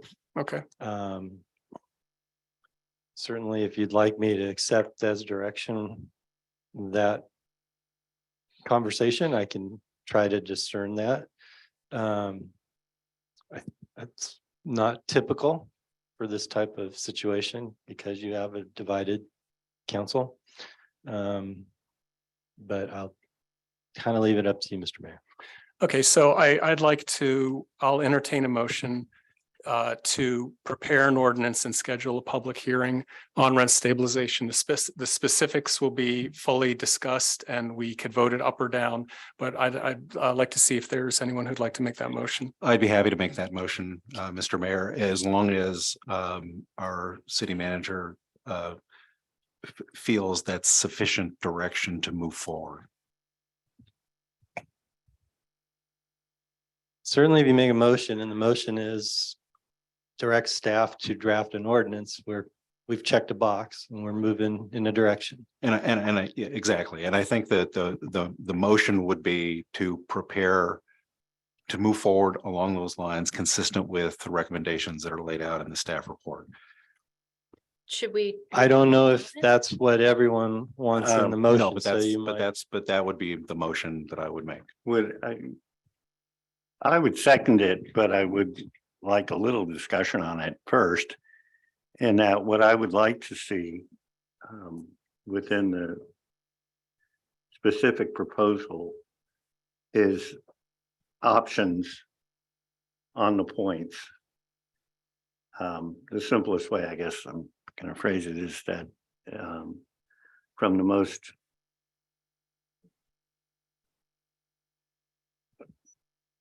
restrictive to the most loose on things like the formula, not to just write a specific formula, but give us options from the spectrum of 2 or 3 choices that we might be able to use as a point of negotiation. So if I understand your point, the motion would be to have staff draft an ordinance and schedule a public hearing with ranges of, parameters rather than fixed parameters for the Correct. sake of discussion. Yes. Okay. And I, as a point of, process here, I don't know if we need to do public comment. I think there's a lot of comment we can have, but I don't know if the public, perhaps we do go to public comment now. I'm not sure what the best. I think we have a lot of people in the audience I've never seen before who might. I think Councilman Haroff has, I don't know if he agrees with what I'm asking that's for. what I was. That's, I think it comes first. That was what I was just going to Yeah. jump in to say is I think, I think understood Councilmember Harris proposed motion, Councilmember Carroll's proposed revisions to that. But those are 2 different drafting exercises. And so I think it would be helpful for us to, and also if there's going to be a motion, I think we need to understand whether or not there's actually agreement on the motion before it's made and acted upon. Okay. And that's why I was asking the question, whether that was sufficient clarification. I'm happy to pose the motion however it makes sense. But the bottom line from my perspective is that I want to move forward with a draft ordinance. If the ordinance as written by staff includes options, that's fine. I would personally prefer to have something that is straightforward, that can be discussed with the public, consistent with staff's recommendations, that we can get that out there and then we can all take a whack at it. Can I ask a question, or is there a response that you want to give? I'll wait. No, I just, I'm a little confused. So we're going to do an ordinance. The ordinance is going to say, we're going to have some type of rent stabilization. We don't know what it is. We don't know what the percentage is going to be. We don't know anything about it, but it's going to be like a skeleton and fill in the blanks later. Sounds kind of like what's being suggested. And maybe I'm wrong, but if we're going to do this, let's just do it. Let's just talk about it, and come up with, you want to pick a number, let's pick a number. I'm not sure. I don't understand the benefit of what's being suggested. I picked the 2 fundamental points about structuring the ordinance because they are the 2 hills I see after listening to the council's many discussions and listen to the public, these are the two big pieces of direction that ultimately staff needs to fill out an ordinance. We can draft an ordinance that leaves blank what the rent increase cap or ceiling would be. And then the council can essentially have that discussion during the public hearing of what you want that number to be or formula. And we'll just have a blank in the ordinance and we could structure the rest of it. We can't really do what happens if somebody wants to go, has reasons to go above the ceiling without some feedback from you, unless we draft two ordinances. And so that, I don't know if that advances your conversation all that well, and it's a lot of staff time drafting two ordinances. I think if you feel that you want to defer the discussion of what the number should be, whether it's produced by a formula or a fixed number, we'll just leave that blank in the draft ordinance and you can decide it during the public hearing. If you want to probably make this work more efficiently, you need to talk about how you want requests to go above that dealt with. Okay, so I think the motion to draft an ordinance is something that will allow us to have a public hearing. I think the question on range we can get to once we decide. I think a lot of numbers have been put out, and to me, that's the catch-22 here is, we don't have a final product and we have nothing until we say we're going to at least look at the possibility. So I just want to clarify, we're not passing an ordinance tonight. We don't even know that we're going to pass an ordinance. What we're doing is we're setting up the possibility of voting up or down on an ordinance. And I'm sorry, just. I know it feels good to say, let's move forward with an ordinance, even though we have no details whatsoever. And, it just, to me, it feels meaningless that we are kicking the can down the road.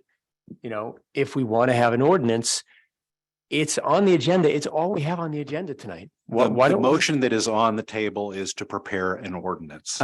Kevin, I understand that. But what I'm saying is that the motion on the table is let's prepare an ordinance that doesn't actually say anything except it's going to have a whole bunch of blanks that we're going to come back to and talk about it at some future date. And my point is, we've been talking about this for 8 months. We put the entire night aside to talk about this. Let's just talk about it. If you want, the subcommittee came back with 7% the first time around, right? Okay, you want 7%? No, that is not actually accurate. The subcommittee did not come up with a specific recommendation about a number previously. We did. But the point is, that's why we're here tonight, to try to, it's a hard conversation. I get it's a hard conversation. It's not going to be any easier a month from now, so let's just talk about it. We can't talk about it individually unless we are all in this chamber. We're all in this chamber right now. Let's talk about it. Let's figure it out. If I'm on the losing end of it, it's okay. I get it's a democracy. You don't have to agree with me, but I'm just saying let's air it out. Tell me what everybody's thinking, and let's see if we can get 3 people to agree to give the staff some suggestions. They could have some kind of ordinance that actually means something instead of just saying draft an ordinance with a bunch of blanks and a month from now we'll go back and fill in the blanks. So I just want to step in real quick. So Scott, I don't think my intention is to say we have a shell and we'll worry about it next. I just want to start with that framework, and then I have plenty of specifics I'd like to put in. And I think that's going to be the rest of the discussion tonight. But I'd like to know that I'm not discussing and then we leave and there's nothing. So I want to know that we're heading towards closure, either an upvote or a downvote. So I'm perfectly happy. And I think all of us probably have details we want to talk about, and we want to get a lot of input, we've gotten a lot, but we'll have some public comment. So I don't know if that allays what you're concerned about. Can I have one question? Yes, please. Just half. Are you comfortable with, after we have this vote, that we have further discussion on specific points in your staff report? That you lead us through areas that you would like more clarification on before writing the ordinance? Would that Certainly be fine? Certainly. I call the question. Somebody needs. Oh. So I'll go back to what I think was Councilmember Harrop's initial motion, which was a motion to direct staff to prepare an ordinance. No details. You will then have a subsequent discussion about details to give us further direction about what to include in that. This is really just an up or down vote. Are you directing staff to prepare an ordinance? And I think that's a fair summary of what I intended in making the motion. I appreciate stating it in the way that I did may have created some ambiguity about what's going to come out of this process. But the motion was to prepare an ordinance consistent with the recommendations made in the staff report. And I second. Okay. Okay, Then that's second all- with that's all- no friendly amendments, so we keep it simple. Okay. So could staff clarify consistent what's within the staff report, what that means? I mean, the staff report is 461 pages or whatever, I mean, I think staff can tell us what that may mean when they prepare the ordinance for our consideration. no, that Kevin, with all due respect, that makes absolutely no sense. How am I supposed to vote on something when I don't know what I'm voting on? Right? You make a motion. I got to know what your motion is, so I know if I want to vote for it or against it. So I'm asking staff, if you understand this motion, could you please explain it to me so I know how to vote on it? I will tell you how I would understand it with the caveat that we understand that subsequent to the vote, council is going to continue to discuss to refine the elements of the ordinance. And I will look to the city manager to correct me, but I believe that there were 3 primary elements of the staff recommendation, which was a 4% cap on annual rent increases, to use a rent increase resolution process, rather than, so that it would basically be a mediated process to resolve landlord property owner desires to exceed that cap, and to make one change to the 1482 just cause provisions, and that is to have a 2-month relocation provision. I believe those were the 3 primary elements. And can I ask Councilman Haroff, is that what your motion is for a 4% cap? For purposes of the drafting exercise that I think we're requesting staff to go through, yes.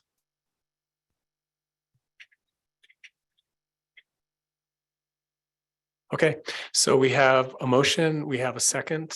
Can we get a roll call, please? Councilmember Carroll, Yes. Councilmember Hara, Yes. Councilmember Way, No. Vice Mayor Kandel, Point of clarification.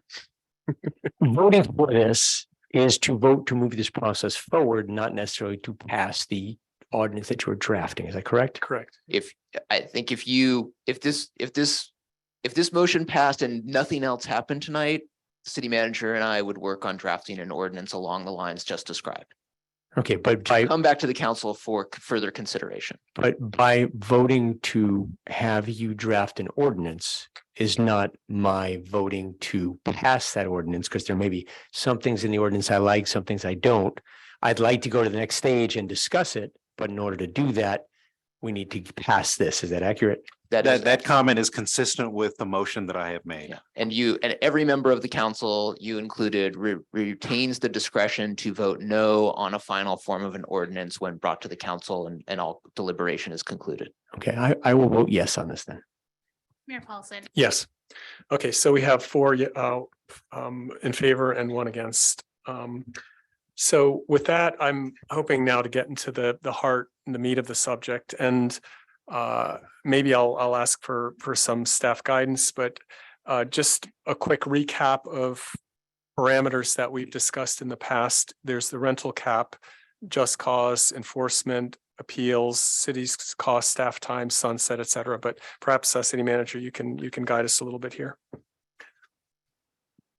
Well, you're covering it pretty well, Mr. Mayor. We can go through as many parameters as you want, and try to figure them out.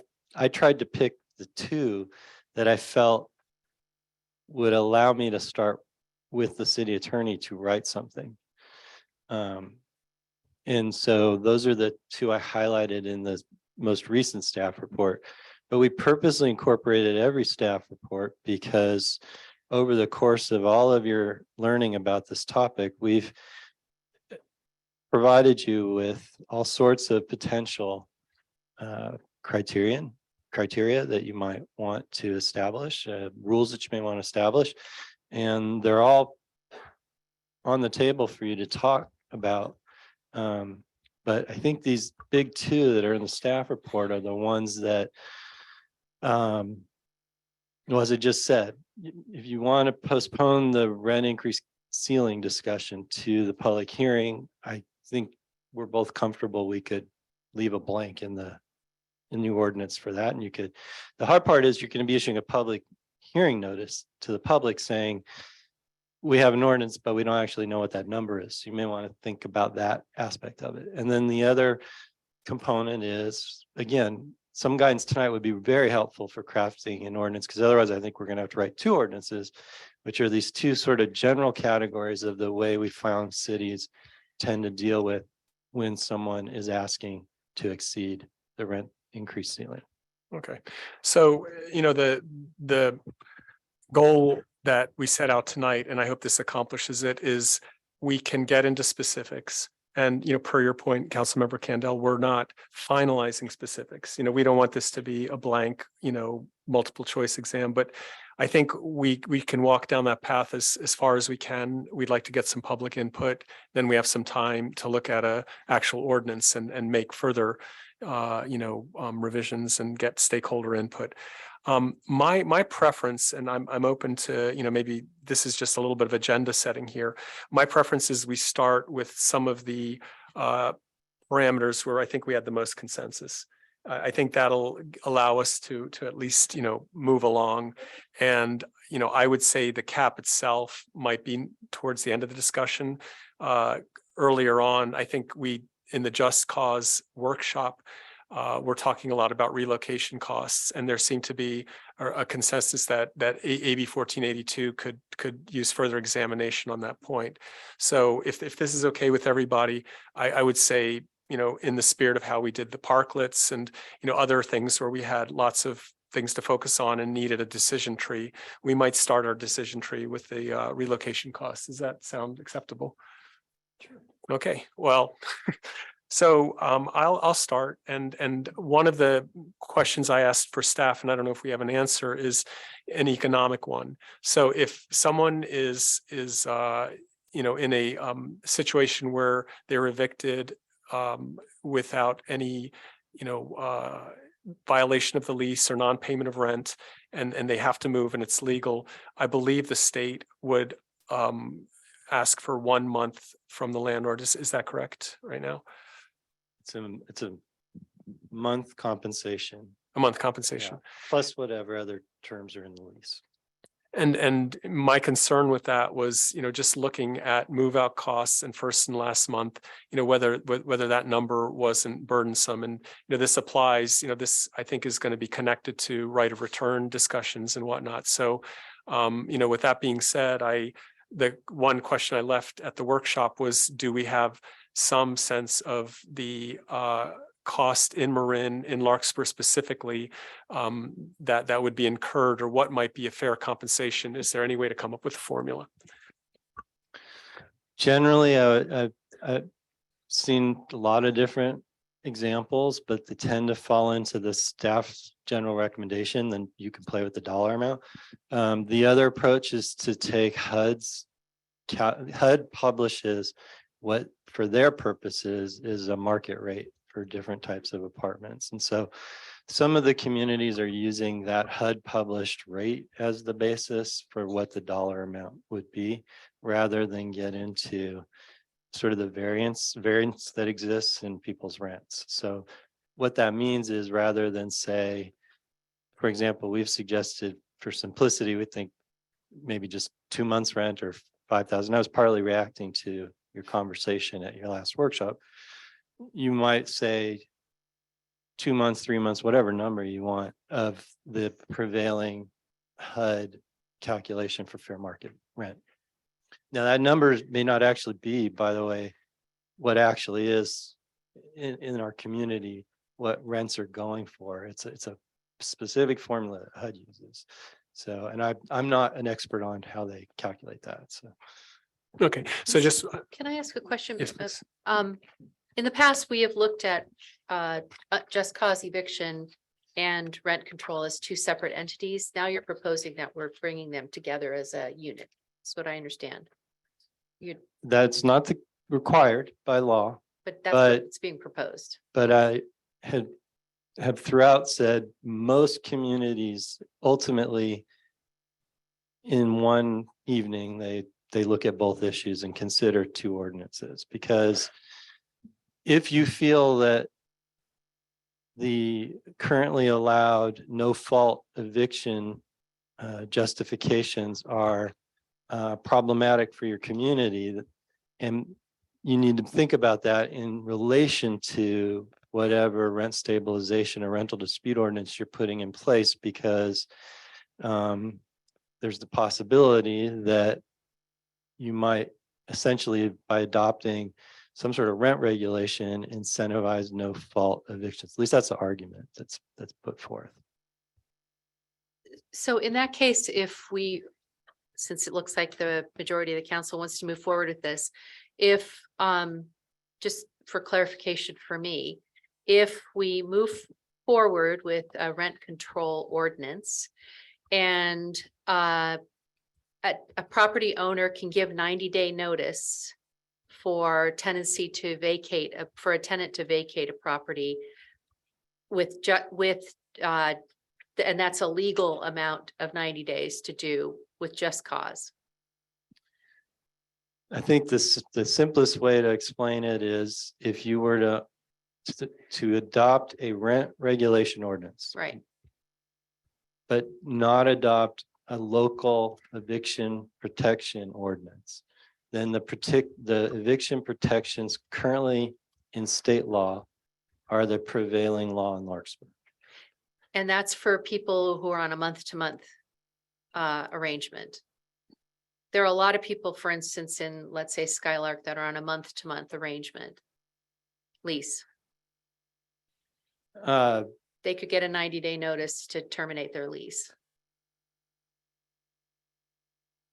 The termination of a lease is a different conversation than this one. This is about, I'm in my lease, but my landlord is electing to use one of these no fault reasons to evict me Right. before the end of my lease. And Okay. whatever, at the end of a lease, the prevailing terms of the lease are in play. Okay, just trying to think of all the ramifications of our decision.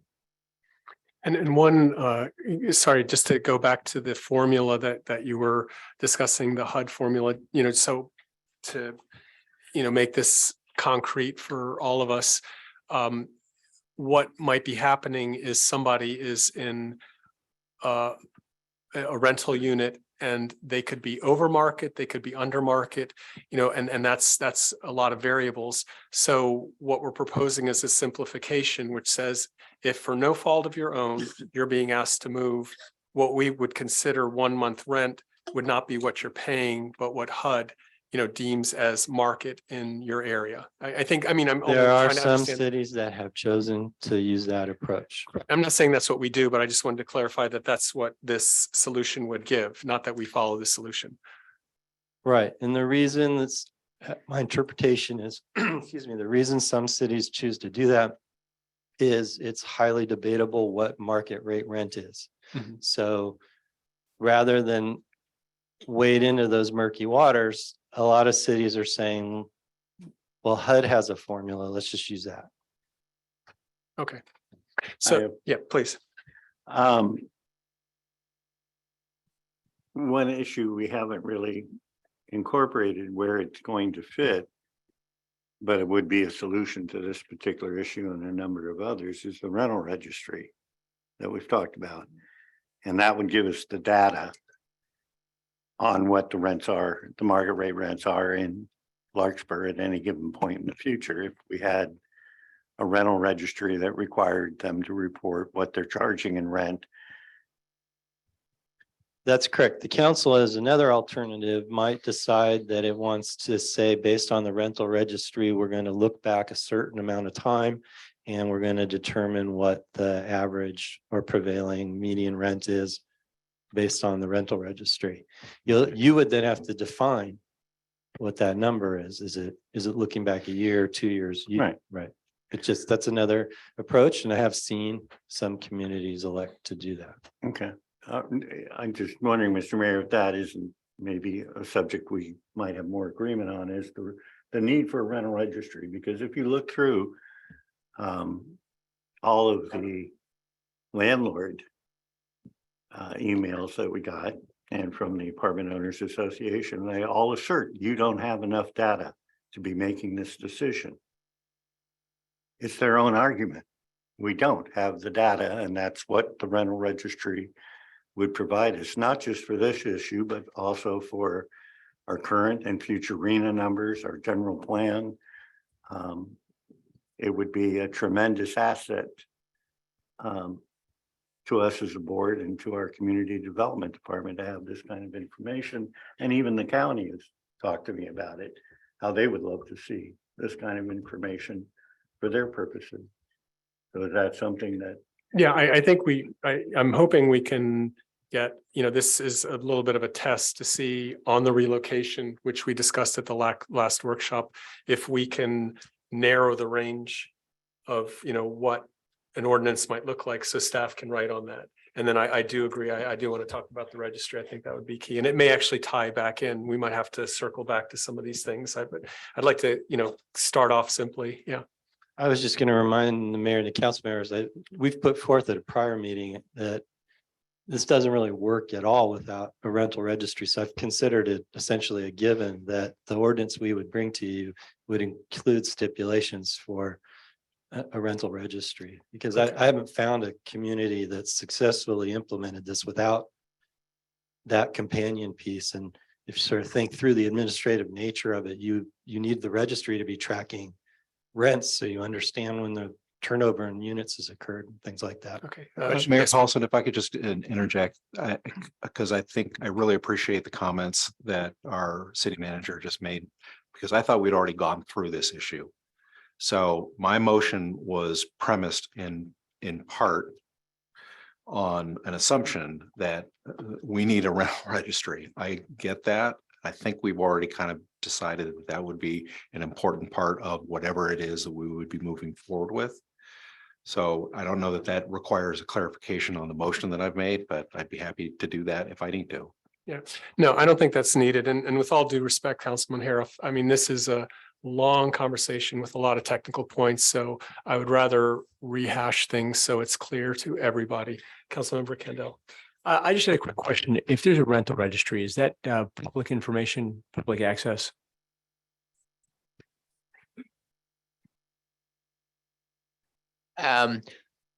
My experience with another community where all they did was rental registry, but also with what I understand from rental registries generally is that some anonymized data will be made available, but that on the whole, the registry is treated as information that is required to be provided to the city as part of a regulatory program, and it's therefore exempt from the Public Records Act. So both property owners understand that they're giving the information and they will be able to maintain their competitive advantage by not having to disclose all information about rents. By the same token, the public understands that they will get some anonymized reports about rents so that they have an understanding, but that the whole database is not going to be released to the public. My concern was that, Joe Smith renter may not want everybody to know what they're paying for rent. That is one of the other elements of it is individual renters not wanting their own privacy to be breached by having this information in there. So that's why, for the most part, it's treated like the whole registry with the names of tenants and all that. That's not available to the public. Okay, thank you. And I'd like to get back to relocation, but I'm happy that we're on this track. And while we're on it, city manager, can you just as far as I want to be really mindful throughout the conversation of staff burden and costs, to this taxpayer, to the city. What might we be talking about with the rental registry? I have that in a prior memo as I'm trying to call that one up, Mr. Mayor. The sort of was guesstimated. I haven't yet requested a specific quote. There's one software package. It's sort of the dominant software package for this particular thing, and I'd highly recommend we look into obtaining it. I think it has an upfront cost that I guesstimated for our community is going to run somewhere between $25,000 and $50,000, depending their formula. And then after that, there's an annual subscription fee. Then there's the staff time for data entry. I think the first year to 2 years, that's an intensive process because it's not just the data entry, but staff would have to be doing a lot of outreach to make sure everyone understands the need to comply and provide the data. After that, in talking with some of the communities, the rental registry starts to essentially run itself because it's just the data entry. And if you've set it up to be done partially online even, then you can make that a little more simplified process, but you're going to always face that annual maintenance and subscription fee with the service. But until we get to a farther along point, is when I would start to entertain proposals from the vendors that do this sort of thing. Okay, great. Yeah, please. Since we're on the topic of costs, I think it's important that we also engage in a conversation about the cost of litigation. I see that our partner, not a partner city, but a city in our county is now facing potential litigation for their ordinance. So that's always a remedy that the community can have against ordinances if they feel that their property is being impinged on. So just wondering if it's a ballpark figure, but I think public policy wise, we have to be aware of what costs are involved in any type of policy we make. We've just heard for a registry would be 20 to 50,000. So, and staff time. So any estimates, I'm not talking about whether we would prevail, but estimates for what a complex or litigation may be. For a case like this, I'd probably want to give you a number that included the cost through appeal, because very likely, even if the matter was resolved, even if we prevail at the trial court level, we'd have to anticipate an appeal by the plaintiffs. And if the plaintiffs prevail at the trial court level, we'd have to seriously consider whether or not there were serious issues that we wanted reviewed on appeal. We're talking several $100,000. I mean, less than $500,000 probably, but several $100,000 for a case like this. And just to clarify, that would come from, we don't have insurance for that kind of a thing. It's not an insurable. It's not a type of claim that the city's risk pool would cover. Right. So that would come from our general fund or other types of sources. And just making sure we're clear on what the costs of some policy decisions are. So $400,000 to $500,000 more likely, depending if it went to appeal. I might put the low end at 300,000, but yeah, I mean, I think you're in that range, including the costs of appeal, and also, depending to some degree on trial court issues like discovery, Right. How aggressive we want to be on issues that might be raised, like like allegations of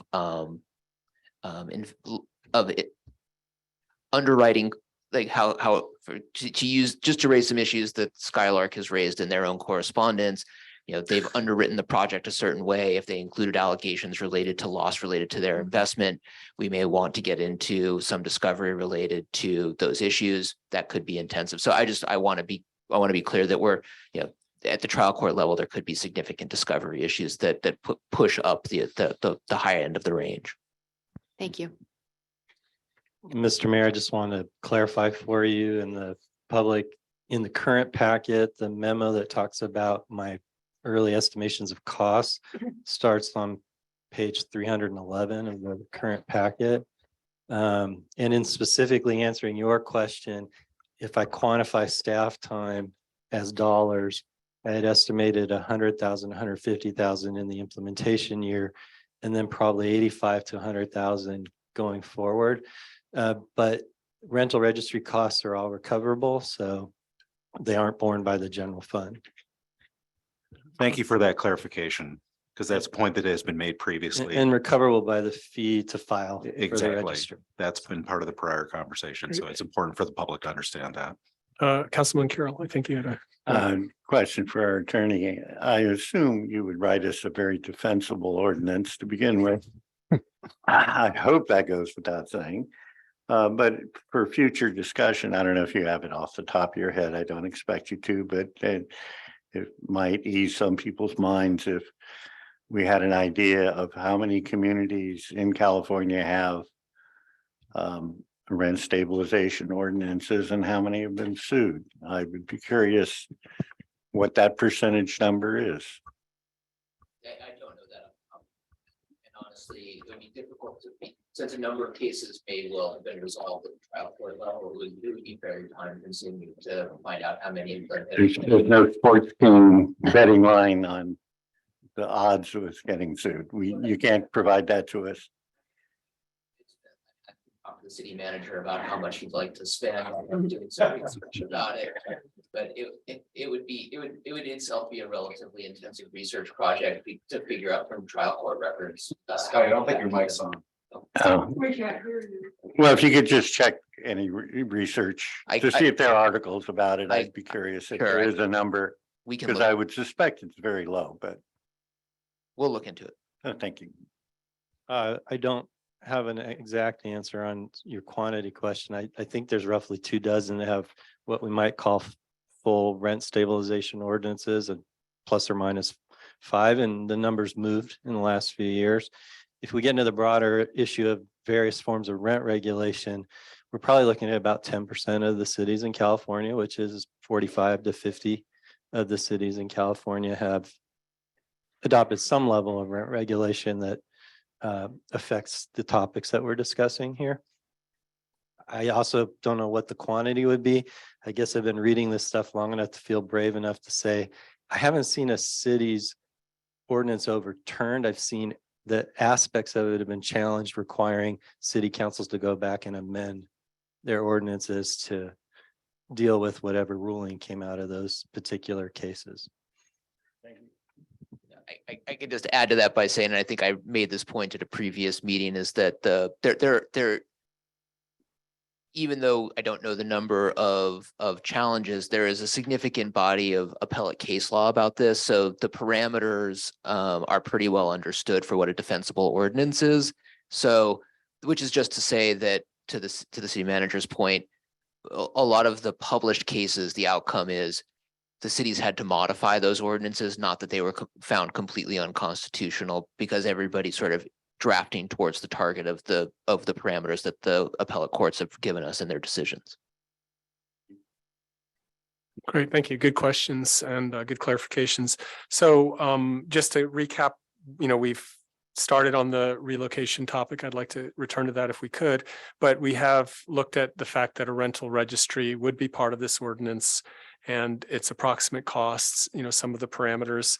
I think it was a very good question raised by Councilmember Way that we're really kind of talking about two ordinances here, the rent stabilization and the just cause, and how that gets bundled and all that, I think, is perhaps secondary. We know that we want to, have a public hearing and deliberate on this, but we're really trying to take 8 meetings worth and 8 months worth of discussion and turn it into something that the public can look at and chew on, and we can all make a decision on collectively too.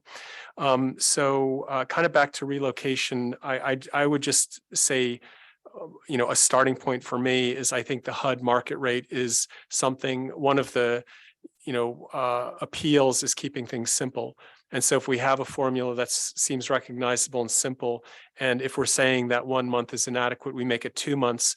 I personally, with your input from the council, would call that a starting point to making, this, a less, giving some relief to people who are asked to move out for no reason of non-payment of rent or lease violation, et cetera. Councilmember Candell. Yeah, I would agree with that. Okay, so it sounds like 2 people agree on that. I'm just looking for input. I want to move this along. So this is not a final number. We're going to have plenty of public comment. We can change, but we need something to work with. So other council members want to say anything, or do we call that our starting point? There's Concord has the 5,000. So it's that or 5,000, whichever I think is less or greater, I forget, but we can certainly, is that something we just want to leave as such and get back to it during the public hearing? Yeah. Okay, so staff, does that seem like a good model for how we move through the other 11 parameters here? Okay, so I think relocation and again, for the public, we're gonna want your input on this, but we're trying to make some progress. You can see that we have to get along up here first. So then the next one I thought might be worth looking at is the resolution, which is in the staff report. There have been several models of resolution. I'd say on the one end, you might have a full rent board and you really, put the burden on the owner operator. The other is, more where the tenant has to, bring this matter to the city. Maybe you can clarify our range, city manager, and then we can kind of see what parameter works. I wouldn't use the word burden personally. I think that mischaracterizes the challenge. So what staff's been labeling rent stabilization is a process that requires the landlord to submit an application justifying and requesting to exceed the ceiling or cap. And then that application is reviewed per the ordinance. And that's actually all that you've got agencies that have large staffs that do that analysis in-house. And you have agencies that use a mix of outsourced support and in-house staff. And then you've got agencies that outsource that review entirely. And so that's probably something, once we get this direction, we'll come back with further recommendations and refinement for you about that. I don't think you need to get into that level of detail tonight.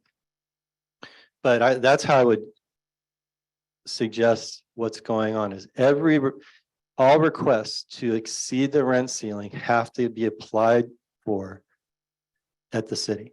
And then the city makes a determination. That determination happens administratively. Then parties based on that determination have the right of appeal.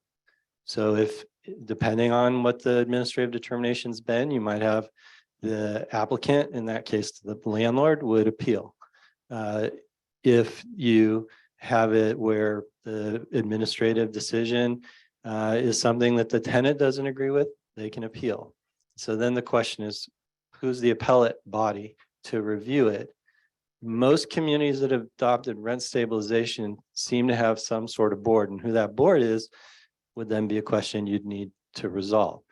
You aren't obligated to do that. You could choose that it sits with one person. You could have that be an arbitrator of some sort, who figures out that particular level of the review. And we'd come with giving you the pros and cons of those two approaches, and you can make some decisions as you wade through the details of an ordinance. So that's what we've been labeling for discussion purposes, rent stabilization. What we've been labeling as a rental dispute resolution approach requires that the landlord give notice to the tenant that the landlord intends to exceed the ceiling. And then that notice requires that the landlord give a certain level of justification and explanation based on what the ordinance says to the tenant, sufficient for the tenant to digest and determine if they agree with what the landlord is saying. And if the tenant does not agree with what they've been provided, they have the option to ask the city to initiate a mediation arbitration path. It's essentially petitioning to the city to provide mandatory mediation. And then if mandatory mediation is not resolvable, the next step is binding arbitration. Great. Just a little, so, and then that has, again, that you would decide in the form of a public hearing. You can choose to have a board be the arbitrator in that scenario, which Fremont is an example. It comes back to a board, even though they've walked through this particular path. But in general, it looks to me like the cities that have used this particular model tend to have the mediator transition into becoming the arbitrator, which is a common practice in dispute resolution models. So it's understandable and efficient in a lot of respects. Yeah, go ahead. Sure. Just for clarification, the motion that I think I put on the table and I think that has been adopted by the council is rent stabilization along the lines that you were just describing before that additional discussion. The parameters of a dispute resolution process, we can work that out. But the motion is to have staff prepare a draft ordinance that's a rent stabilization ordinance. And I think we do need to have some consideration of a dispute resolution mechanism associated with that. That's fine, but not as an alternative to the basic ordinance. Is that consistent with your understanding? I had interpreted it that you had passed a motion that there will be a rent regulation ordinance, and now we're discussing one of the key criteria that I identified in the staff report that would help me draft. And Fair enough. So to me, this particular question of it's not one I can easily leave blank, right? I can't kind of have a build an ordinance session with you in a public hearing with this particular aspect. So if you aren't comfortable and can't come to some sort of direction tonight, it's sort of to advance this process any further and get to a public hearing, I'd have to bring two ordinances, which if that's the direction, that's what staff will do. You'll still be having the same debate. You'll just will be doing it after staff's drafted two ordinances. Yeah, and I don't think that was the motion that was adopted. I just wanted to make it really clear because I think this goes back to the comments that I made at the outset of this meeting tonight about potential confusion in the public about distinctions between an ordinance that includes a cap and the basic parameters of rent stabilization, which also would include a dispute resolution mechanism, as opposed to just simply having a dispute resolution mechanism and not have an ordinance that includes a cap. So I just want to make sure we're on. Yeah, I think what's confusing maybe in the way you're talking about, Councilmember Harf, is just to make the conversation work, we've tried to put a few labels on different things.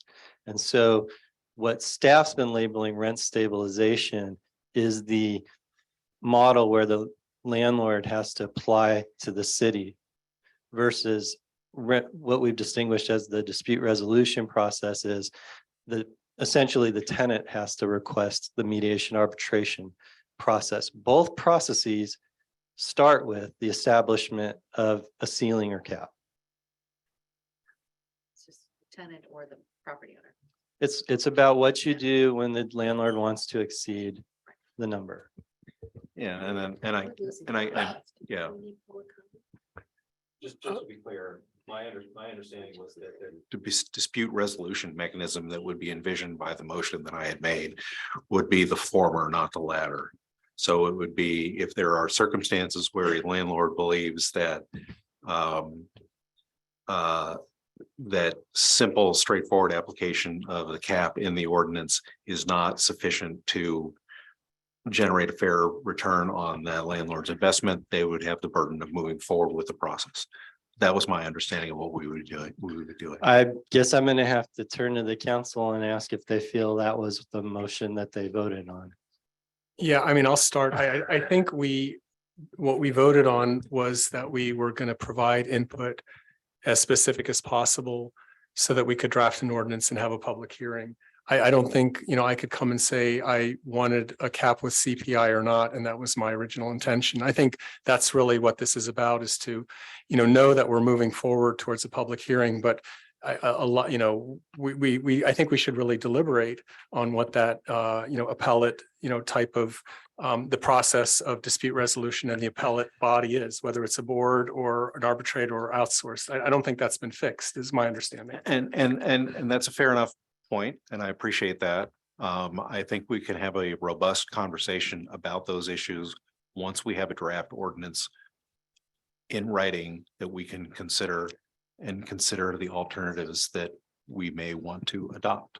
I'm going to make a suggestion that. Well, I'm just going to sort of reiterate the city manager's point. I'm going to try and use different terms. And I'm not going to go back. We can go back to the clarifying the motion, but if you want to consider both a rent board model and a dispute resolution model, then we need two ordinances. But But I think one of the things that we understood the council was going to give us some direction about, and maybe you will not be able to give us that direction, was move forward with a model that includes a rent board or move forward with a model that includes dispute resolution, and we would then draft it accordingly. Can I see it? Do we have consensus? My feeling is that in general, the property owner is more sophisticated and has more resources and is better equipped to appeal. So I'm going to suggest that we adopt a model that puts the burden on the property owner if he wants to raise above the amount that the burden goes on the property owner. Is that a fair way to start? Is anyone? Sure. That was mine. Okay. Well, I mean, I'm just saying, let's have a discussion about it. That's where I would suggest we start the discussion, because I think in general, if you're going to weigh the sophistication of the average tenant and the average property owner is probably more sophisticated, is probably better able to handle the hurdles that one would have to go through. So I would be in favor of that as a starting point. Is it too cumbersome to put both on the discussion docket in an ordinance? Because I think the property owners need to weigh in on that. It can't be in the same ordinance because Yeah. they're functionally different. So it's two ordinances, one or the other. The only thing I would say is probably my own recommendation to you that hasn't been discussed. I feel strongly, after having spent a lot of time researching this, the rental dispute model does one thing that what we've called the rent stabilization model doesn't do, which is forces people to talk to each other. The rent stabilization, to me, I will tell you, as somebody who administers government, requires no conversation to really occur. It can all be done with notices and letters and be very impersonal. So that is just something you have to think about, because you heard from a lot of landlords that they have healthy relationships with their tenants, and you may be affecting that by the outcome. And that's been weighing on me in making my recommendation to you. Now, that said, I agree with the comment that the landlord is probably in a better position to put together an application to the city than the tenant is in a position to decide if they want to dispute. All right, so the let's say rent increase. hypothetically, we agree with you that the relationship between the tenant and landlord, we would like to encourage good relationships between tenants and landlords and not litigious relationships. Yet we want to acknowledge that a lot of times the landlord is more sophisticated. So at some point, if it has to go that direction, the burden should be on the landlord. Is it possible to have an ordinance drafted that does both of those things?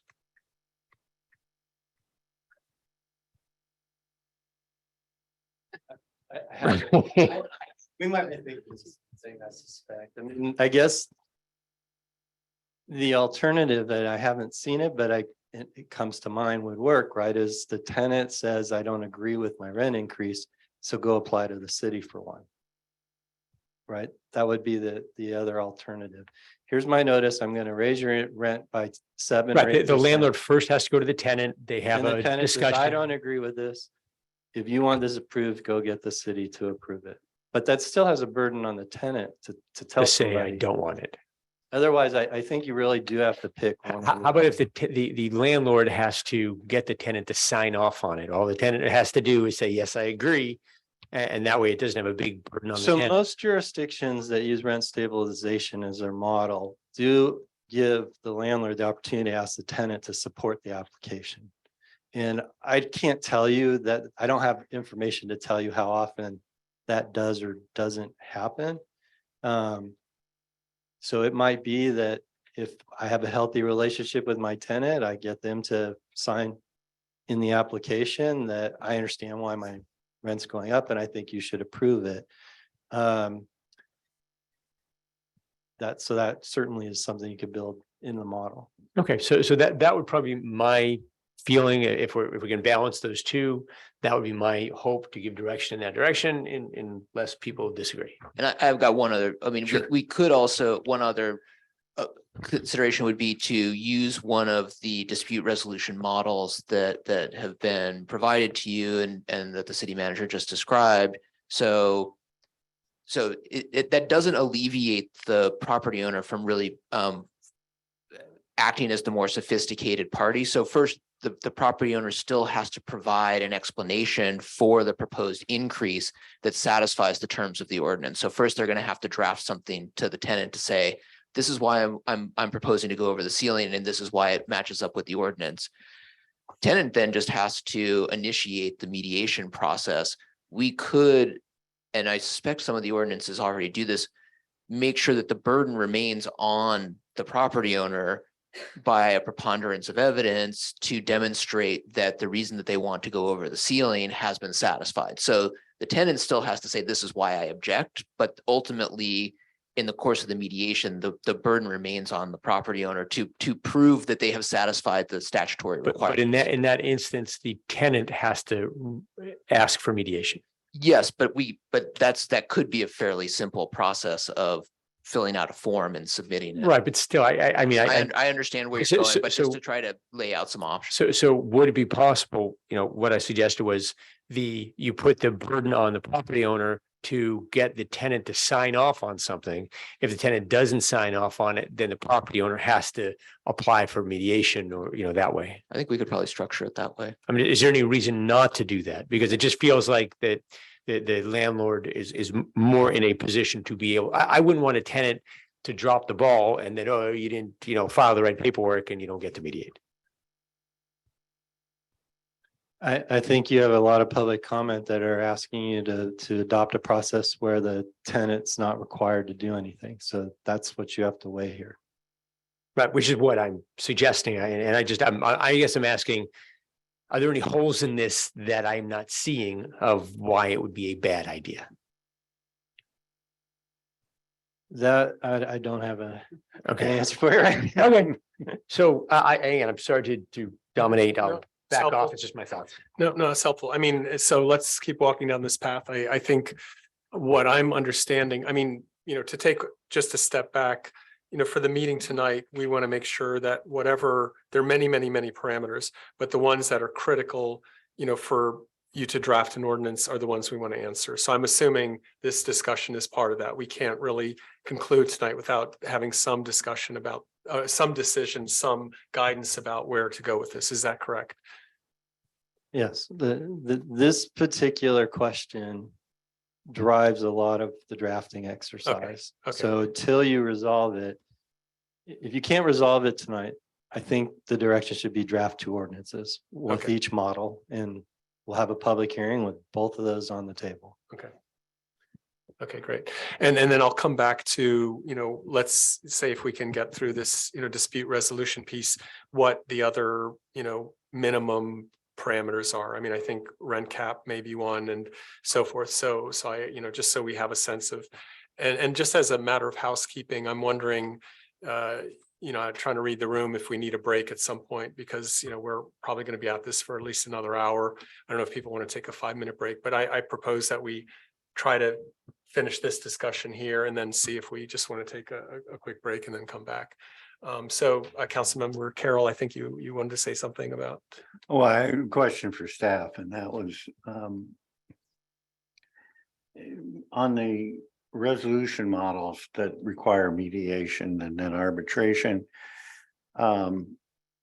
What is the time frame on that for the tenant? Because that's one of the issues I think that's come up consistently, is that most tenants have a very short time frame when there is a dispute of where they have to make a decision, especially here in this county. Trying to find another apartment is a bit of a bear and can take time, and they have to make these sudden decisions. So what position under that model would a tenant be in?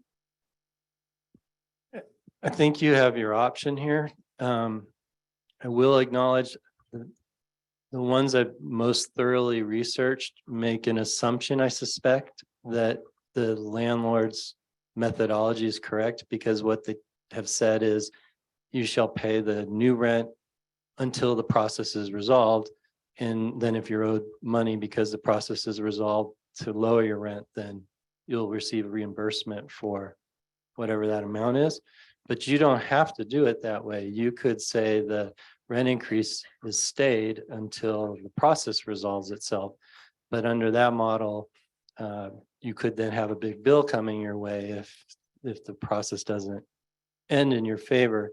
In terms of how long it takes, I don't have exact data for you, but in talking with two of the cities, the actual mediation to arbitration process moves fairly quickly. What tends to happen is most communities, and this is true of both models, but I think it's more of an intensive process with this particular approach, is there's first an effort on the part of either in-house staff or a third party to intervene and figure out what's going on here and make sure everybody actually understands all the rules. I think we talked about this before. I think you even, Councilmember Carroll, had spoken to one of the third parties that we've also interviewed, and they told us repeatedly, a lot of this doesn't end up going to any sort of confrontation. It ends up being a misunderstanding on one or both parties about what the rules are. And once the rules are sorted out, whichever party's in error corrects their behavior. So if it's the landlord misunderstanding what they're allowed to do, a lot of times that intervention process causes them to roll back whatever it was they were trying to accomplish. And I think in talking to a few of them, that can be a little bit more of a time process because it's not necessarily on a specific clock. Now, your ordinance will specify the timetables, so you can put what you think is an appropriate amount of time. Most of these ordinances are using 45 and 60-day windows for different types of processes, depending on what they are. Thank you. I think I just would note, I mean, the programs we've talked about, particularly Fremont and Concord. Fremont, you're talking a community of 2 million people. Concord, a community of 130,000, and here we are at 12. I don't think this is going to be as big a deal as we might think, and I think particularly if we fund it through the rental registry, if we can afford to have a in-house staff person to explain the rules to both sides, as the managers pointed out, I think a lot of this will be settled fairly easily and quickly. And but I do want to see protections for the tenants. I mean, 3 of you are advocates. What you always tell me before I go into arbitration or a deposition or any kind of court hearing is keep your answers short and let me do the talking because that's what you're paying me for. So I think it behooves us to keep that in mind. Can I ask a timing question also of the attorney? Speaking of the arbitration and mediation, maybe 30 to 45 days. If we do a public, when we do a public hearing to listen to an ordinance and let's say pass an ordinance or not pass an ordinance, but let's hypothetically say pass an ordinance by this summer, is there a time period in which property owners need a phase in for a process like this that many cities engage with? Do they give them a 6-month, 1 year phase in, or do we? I'm just curious as to that, because a lot of laws that are passed will say becomes effective X date, July 1st, or. I'll just say I haven't seen a lot of that approach of giving a lengthy time before effective date, because I think what you're experiencing here tonight is, and what you've experienced since this issue came up is there's some group in the community that's asking for action now. And so I haven't actually seen a lot with anything other than the minimum requirement for the ordinance to tick in, but I didn't research that question, so I'd need time to do it. I was going to say the same. I hadn't really looked into that issue particularly. Legally, council could defer the effective date for as long as it wanted. But I think I also think that I've seen most communities, it's been effective when the ordinance goes into effect. But we could, something we could look into. Yes, Councilmember Kendall. All right, I mean, having heard that, I am going to make the suggestion that we make it so that if they're unable, the landlords and the tenants are unable to agree that any increase beyond the level that we have is stayed until it goes through the arbitration mediation process. I wouldn't want a tenant to have to increase. I mean, we may say, it could be a high percentage. They're, redoing a balcony, whatever it is. I wouldn't want them to have to pay that and, maybe wrongly. So I'm going to ask that we put forward a model in which any proposed increases above the cap is stayed if it goes to mediation arbitration until the process is completed. That's my thought. Okay, any other thoughts on that? I just want to say I agree with that completely. Okay, so it looks like we're kind of heading towards a consensus. So I guess the process here of arbitration, mediation, having a board, can you summarize one more time sort of where we are, and then we can give you a straw poll and see if that's the direction. I think it'd be helpful to clarify, in simple terms one more time what the fork is here.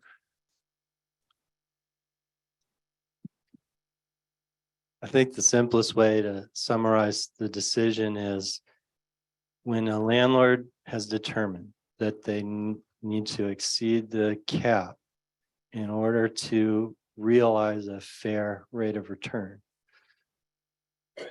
What do you want to have happen? Do you want them to have to file an application with the city that'll then be reviewed administratively?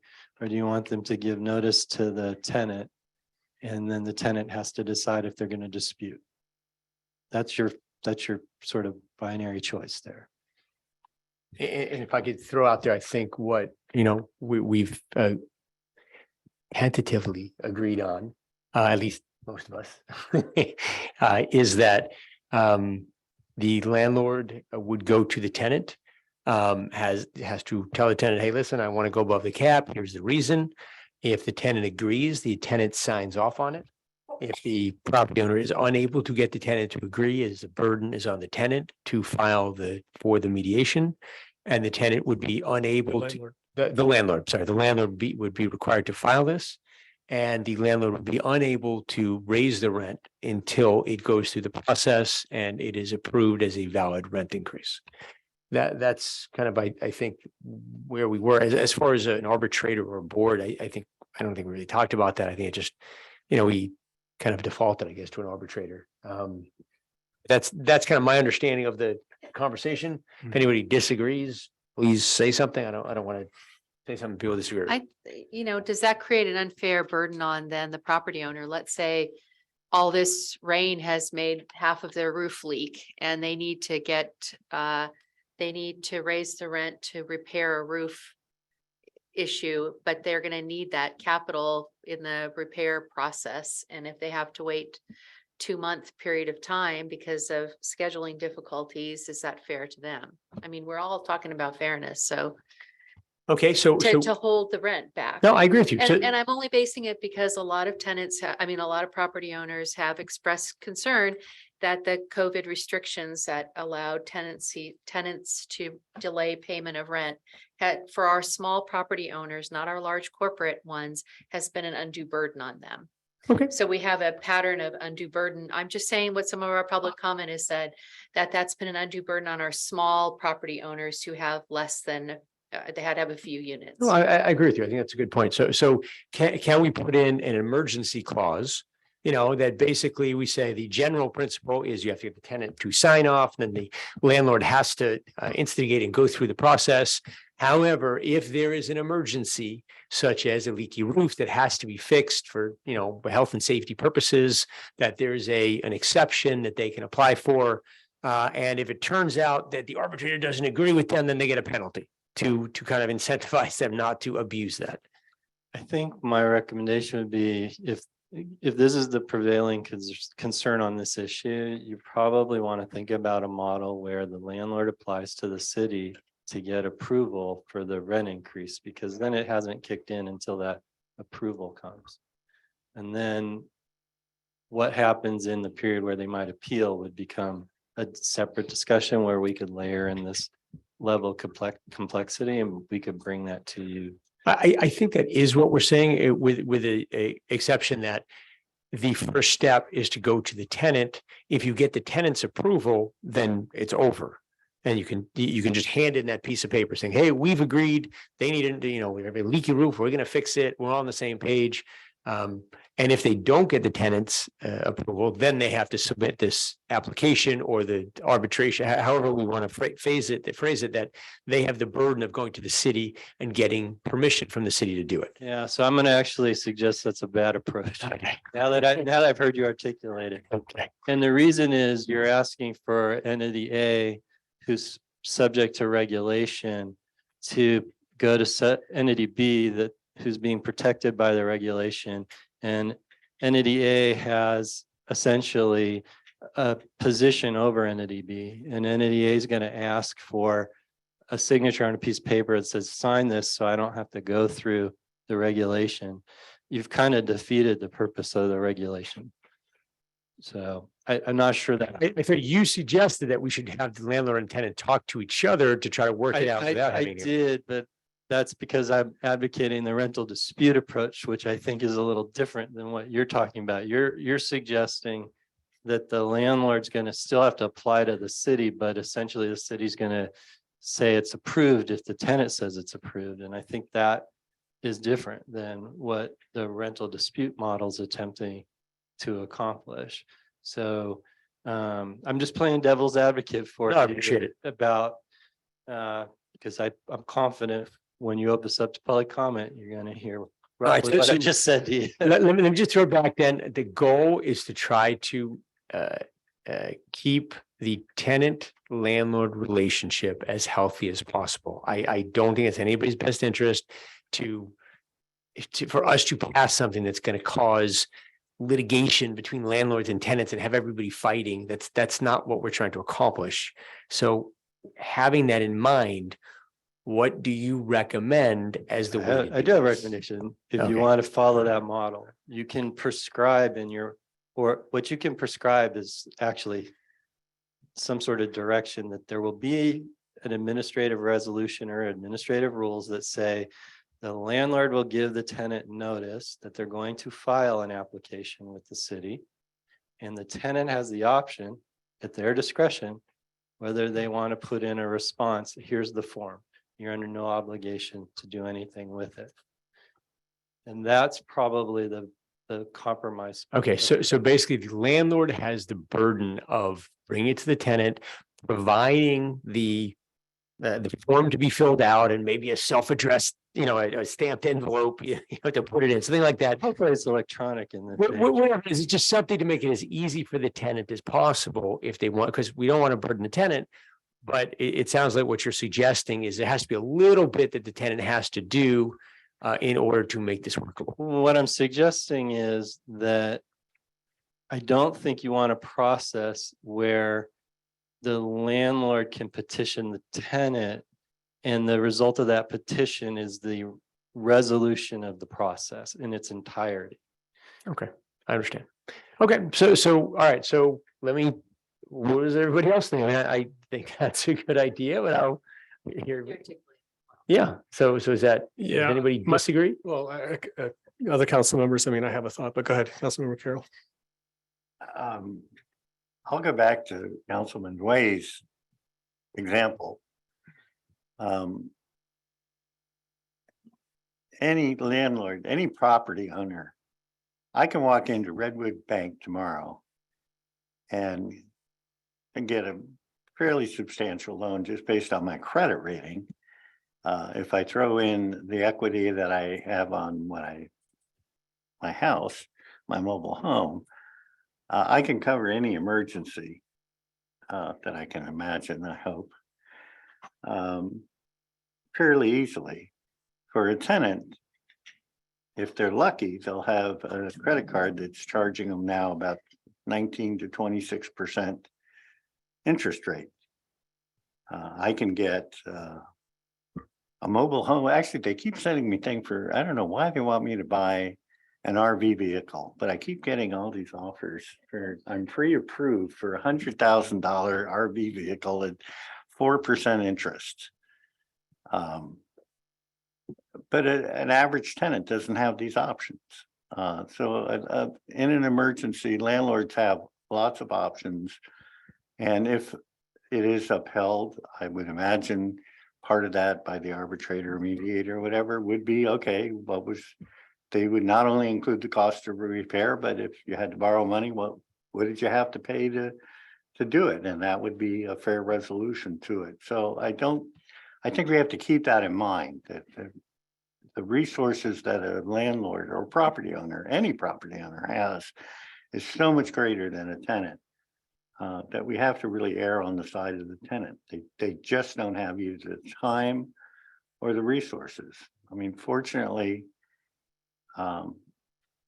looking at the turnover of property in Larkspur, I get all those reports every quarter from every real estate agent in the world wanting me to upgrade, I guess, or something. And the turnover of property in our community is very low. We have long-term stable property owners, and I assume landlords and tenants. And that's the kind of community I want to keep going. I want all of them to be healthy. Can we take that break now? Okay. I think we're very close to that break. So it seems like we're going back and forth a little bit, but why don't we, I mean, again, this isn't final. I think the question is, if we go with that model where the burden, well, we didn't want to use the word burden, where the initiative is really for the landlord, let's get a consensus and use that as input. We can always change this later, and we may have to have a second ordinance, but I think we've deliberated this a bit. I don't know if there's more to say right now. Any thoughts? As I said, Mr. Mayor, that was my intent originally in making the motion, and I would keep that on the table. Keep, just one more time, keep what on the table? The dispute resolution mechanism that has just been described. Okay, which is not what you two are saying. I have no idea. Yeah. Okay, we might need that break. So why don't we, it's almost 8:20. Why don't we take a 10-minute break? We'll start at 8:30, clear our heads a little bit, and appreciate everyone who's on Zoom. We will get to you, and we'll be back at 8:30. Thank you. Welcome back, everybody. And I'm glad we took a little break. One of the questions that we got is when will we go to public comment, or can the public speak now? And I first want to express there's some students who came, and it's a school night. We absolutely want to have public comment, and we will tonight. I'm not sure exactly when. What we need to do is there might be 2 or 3 more parameters to give to staff so that we can move forward and have an ordinance. So I'm going to guesstimate 45 minutes, but again, to explain why we structured the meeting the way we did, we've had 8 meetings with literally hundreds of public comments, and we thought that the council, because of the Brown Act and because of our learning about the issue, has not had a chance to do what you want us to do, which is to make some kind of decisions. So that's what we're here for tonight. We're not making any final decisions. We're making decisions to give staff guidance so that they can come back, and then we'll have a robust public discussion. So tonight is really watch the process. You get to, whatever's been inside the black box here, we're really trying to disclose fully where our positions are, what we've been thinking, where our questions are, where you may want to, respond to us. But please, and there are about 46 of you online. I really appreciate your patience. And I just want to repeat that we're trying to get something that can really be discussed in a public hearing. So where we left off was the resolution process, and I think a few of us were getting a pretty bad headache. So I'm sort of back to trying to understand what the choices are that we've massaged a couple of options. Essentially, one where more of the onus or the initiative is on the tenant, more on the landlord, or however you want to interpret that. But if we can take the two, maybe staff can just say kind of what they've heard, and then we can do a straw poll and use that as the input for trying to draft a resolution. So if you could kindly do that for us, city manager, I'm sorry I set you up there. And what I've heard with respect to which issue, Mr. Mayor. Okay, so I'm sorry, I need a strong cup of coffee myself. So we were looking at, I think Councilmember Candell and, well, all of us have made comments about what might be the best process for dispute resolution or for any if rents have to be raised, what kind of the two different paths we walk down that we decide on, because we can't do both or we have two ordinances. So if we can just simplify those, then everybody here can say which one they're leaning towards and we can move forward, knowing that we could change it down the road. Well, if you want to change it down the road and you mean at the public hearing, then I should bring you two ordinances, or you're going to have a lot of angry people when you change it and then send us back to the drafting board. So Okay. I don't think that's a good option. You should just say, bring both of them written up. Again, so it's choice A is a model that requires the landlord, should they desire to exceed the ceiling or cap, to file an application with the city. And then that application would be reviewed by the city at an administrative level. And then the result of that review would be appealable by either party, depending on the outcome of the review. That's option A. And option B is, and actually, in most of those models do require tenants to get notice the application's being made. I want to be clear about that. Option B is the landlord provides the justification for exceeding the ceiling or the cap to the tenant, and the tenant decides if they accept the justification. If they don't accept the justification, they petition the city to initiate mandatory mediation. And if mandatory mediation cannot resolve the dispute, it moves to binding arbitration. And if I could ask a question, the model that you suggested as being less adversarial between tenant and landlord was the landlord gives the notice to the tenant because then they have conversation about it. But the downside is the tenant then has the burden of filing it. But we could require the landlord to give them the form or the instructions to file it. Am I understanding that correctly? Yeah, I want to make an important distinction that hasn't come up though. Option A is the landlord files an application. And depending on how you decide in the ordinance is how complicated that application is. But it's complicated. Even the simplest ordinance I've seen has a fairly complicated component to it. Option B is tenant says, I just don't agree. There's no reason, tenant doesn't have to do anything else on that first day other than say, I want mediation. They don't have to provide any reason other than they want to go through a dispute resolution process about the rent increase. So that what's turned in by the trigger entity is very different. That's all. I just want to make sure that's out there. So Yeah, and I'm sorry, I know I'm trying to get through this, but I don't fully understand that, so I apologize. So option A, the landlord says, hey, I have to fix something. I have to go over the cap. I'm going to fill out an application. I'm going to give it to the city. City may approve it. I then let the tenant know, hey, I've been approved to increase your rent by X. And the tenant goes, what? And then they have to file, I object, basically. That's option one. No. Option A is landlord files an application. Tenant is informed that application has been filed and has a right to comment on it. And that comment could be, I'm okay with this application. I saw the new roof and I understand that the roof costs money, right? Let's just use that as an example. But that application is going through a review by the city, regardless of the tenant's position on the application. And in fact, the city could reject the application, even if the tenant has said they agree with it. But that also that the property owner can almost blow off the tenant in a way saying, hey, I don't need you to agree on this. I'm doing this. Here's your notice. And that's where I thought you were saying it gets litigious because it doesn't have them come together and talk about it.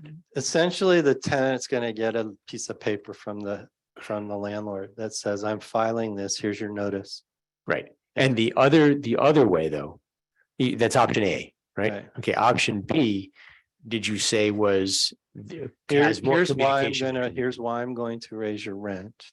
Here's all my justification for it. You decide if you accept it or not. Accept my justification or not. And then if the tenant does not accept it, whose burden is it to go to the city? The tenant then would petition for mediation. So from your framing of it, the tenant. So the landlord's responsibility is to give the tenant a little packet saying, this is why I'm doing this. This is the law justifying it. If you want to object, you have 30 days to file this with the city. Otherwise, I'm moving forward and you lose your right to object. Is that Essentially. okay? Okay, I understand. Thank you. Mr. Mayor, just one quick question on that.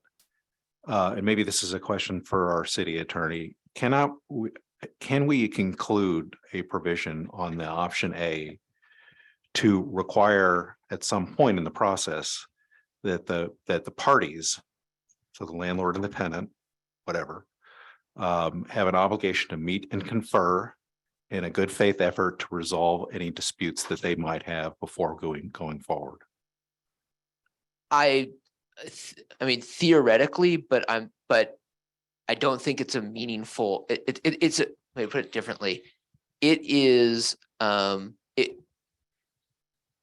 it's not, that would not be a process that's consistent with the, I'll just say, option A approach that the city manager just outlined. The option A approach is the property owner files an application. Right. I understand. And then there's an administrative appeals process to adjudicate any dispute with the first level decision.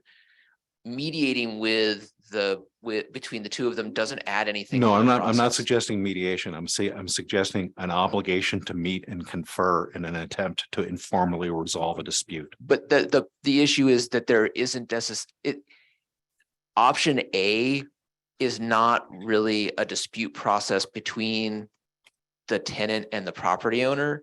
It's a submission of an application to the city followed by a potential administrative appeal on a decision by the city.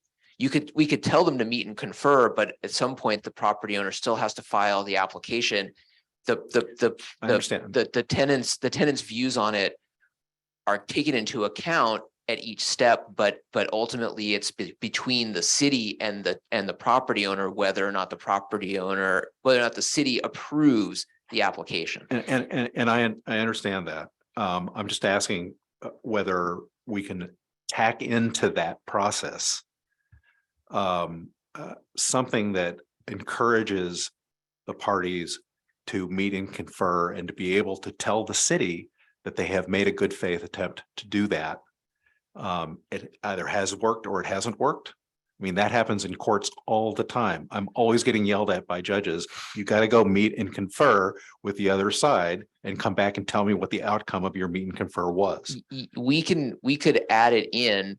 I just want to make sure that, I think you understand this, but I just want to make sure that it's clear, and sometimes saying it multiple ways helps, is that, let's say the beginning of the process says, when a property owner intends to file an application for a rent increase that exceeds the ceiling, you have to meet and confer in good faith with the tenant, right? And then part of the application process is both parties sign something that say, yes, we met and conferred, we were not able to agree. That's pretty much what I'm asking for. The property owner then still has to submit the application. Understood. The city may reject or modify that. If that happens, the property owner would still have to go through an administrative appeal process. And I understand that. The mere fact, though, that there would be an obligation to meet and confer in an early stage in the process, and the fact that they would have to tell folks that that's what they did and what the outcome of that process was, I think actually is helpful. I know it's helpful in court proceedings because I've been through it. I'm sure you have as well.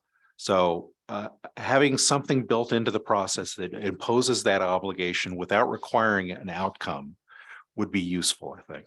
So I think though, maybe I will say this again one more time, and I don't want to belabor this too much more, but to use your analogy, in a court proceeding, the purpose of the meet and confer with a report back to the judge is you have an active dispute between two litigants, and the judge wants to know that they attempted to address some issues related to the case and then report back to them about what happened.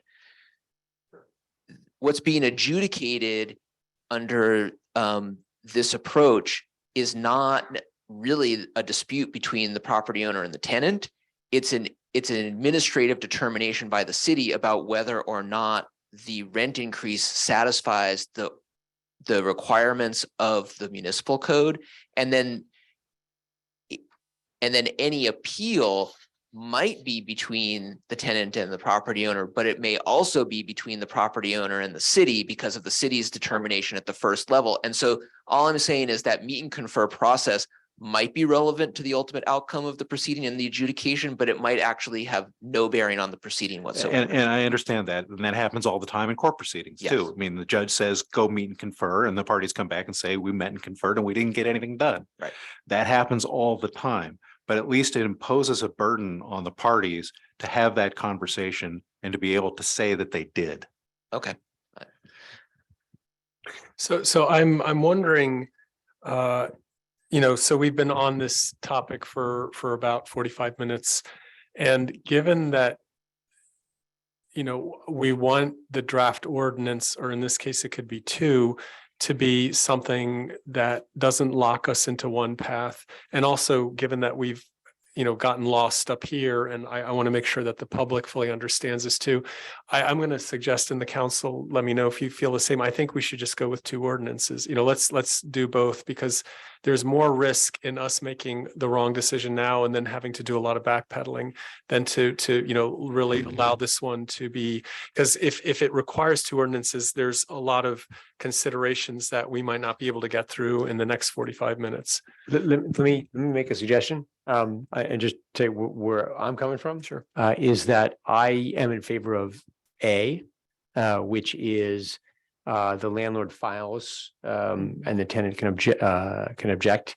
And the reason is because option B is the landlord gives a packet to the tenant, and the tenant then has the burden of first understanding what the heck this packet is and figuring out what has to be done. And we could say you need to put a form in there, but I know I have represented people who have been sued.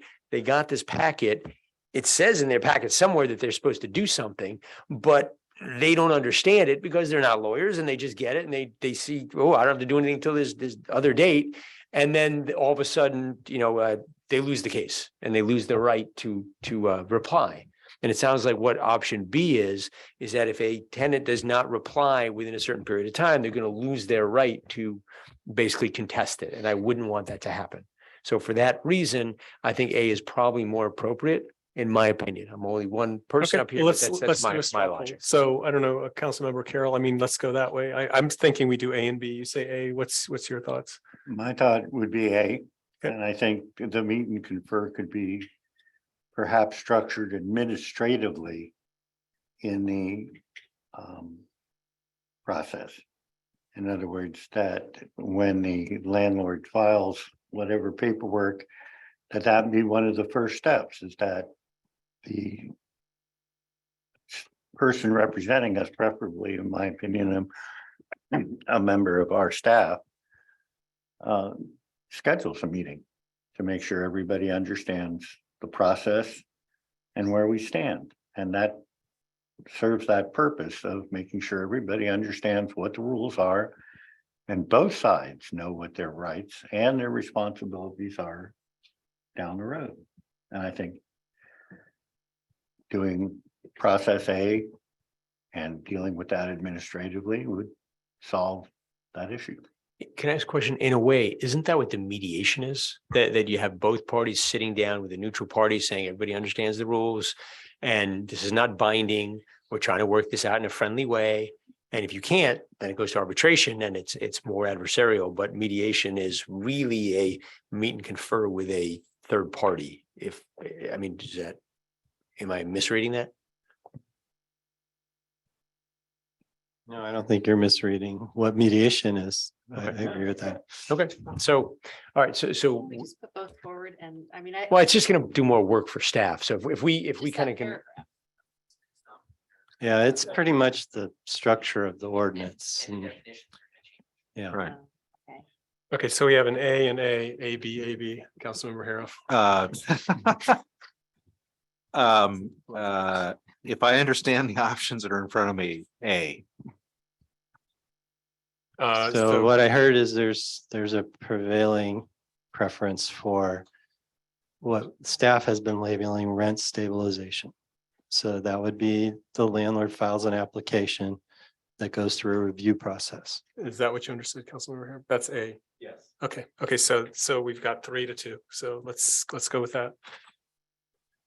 Okay, so I have a big old checklist here, but I come back to the point I made earlier, city manager, that what are the parameters most important for you to, write something here? I mean, I think I have a list of 10, but I don't know if we need to go through, 7 more or 5 more. On the issue of a rent stabilization ordinance, given that the direction from the council is to leave blank what the ceiling number will be and that'll be discussed during the public hearing, this is sufficient direction for me to bring, with the city attorney's help, a fairly basic ordinance. In bringing that to you, what I'll identify are where we've made recommendations of how the review process should operate. That's more on the administrative side.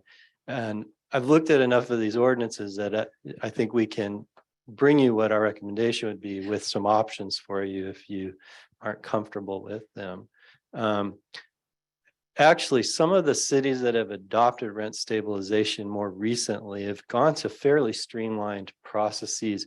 And what they've done is said, we'll use the resolution process to add any additional detail or direction that we need to staff, right? So you keep a pretty clean ordinance, and then you can use resolutions as you need to modify any direction to staff that you can't. So that's probably what I'd end up bringing to you, because I think whoever's kind of moved in that direction, that's probably a smarter way to go, period. It's an easier legislative approach to a process that's going to be dynamic over time, because the world does change and how we might process these applications might change. So I think something along those lines is probably what we would bring you. And then we would probably actually bring you, well, here's the ordinance, and here's some of the resolutions we strongly recommend that you use to complement the ordinance and provide administrative structure. And here's some alternatives or options you might want to explore. Okay. So if I understood you correctly, we could conclude our discussion here for tonight, knowing that there's a full public hearing ahead and you would have enough to bring something back to us. Yes, on that issue, right? So then the question is that the only thing you want me to bring you? Or do you want me to bring you anything about eviction protections at the same time? Okay. I mean, my thought is that, the one big thing we haven't discussed and we may want to touch base on is the cap. And another is right of return, which I think are the two perhaps most, the meatiest of the, But just so it's not confused, the cap, unless you change your direction, I heard leave it blank and you're going to debate that in the public hearing itself. Okay. So I see. So then it's just whether you want to give me any direction for bringing a just cause eviction ordinance at the same time. I see. if we wanted to discuss the cap, there's no reason we can't. I'm not saying you couldn't. I kind of had heard what I thought was at least 3, if not 4 people kind of say, yeah, I'm okay with a blank for now. If you want to have the discussion now, it'd be, Okay. So that just on that last point, the only thing with the just cause, I mean, so we have the framework of AB 1482, and anything we bring now would be strengthening of that or modifying what's in there now. And I think the one thing we did talk about was relocation or move out. So we've touched on it, and I'm wondering if there's maybe one more thing, or we can just turn this over to public comment and then, decide some of this later. Well, can I ask, didn't we agree on 2 months? So That's the relocation. Okay, that's already done. Yeah, that's one piece of, I have a list of 5 or 6 things, and I'm wondering if we just hold off on that, or. I think this news that 4 out of 5 of us have agreed to move forward with looking at an ordinance needs to be absorbed by a lot of people who are just now entering this conversation. So I'd like to hear public comment and look at those specifics at another time during the public hearing. Okay. I think we saw maybe 50 new emails from people I hadn't heard from before, mostly property owners. So I think we need to give them some time to absorb this. I know we have people in the audience who haven't spoken before either. So. Okay. Well, I think a lot of the students left. Okay. So I think we do have enough. I'm getting a sense that it's time to, turn to public comment, and we may want to come back if there's any last thoughts. So if that's the consensus, which I sense it is, then I will open up public comment, and I apologize for the people who had to go home early, but tonight, again, we've got 2 minutes, and I will use the timer, the 30-second warning, and then the 0-second warning. So anybody who wants to, yeah, well, I can't say who hasn't talked before, but whoever wants to, we appreciate most comments that we haven't heard. I actually did read the 451-page staff report. So, and a lot of it was repetition of, 7 months worth of discussion. But whoever would like to make public comment, please go ahead.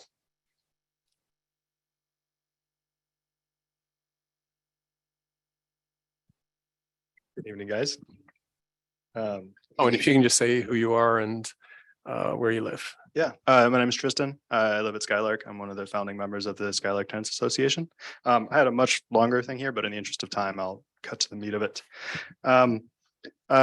The first part was really laying out what we had requested and brought to you in the first place in terms of what a rental regulation would look like.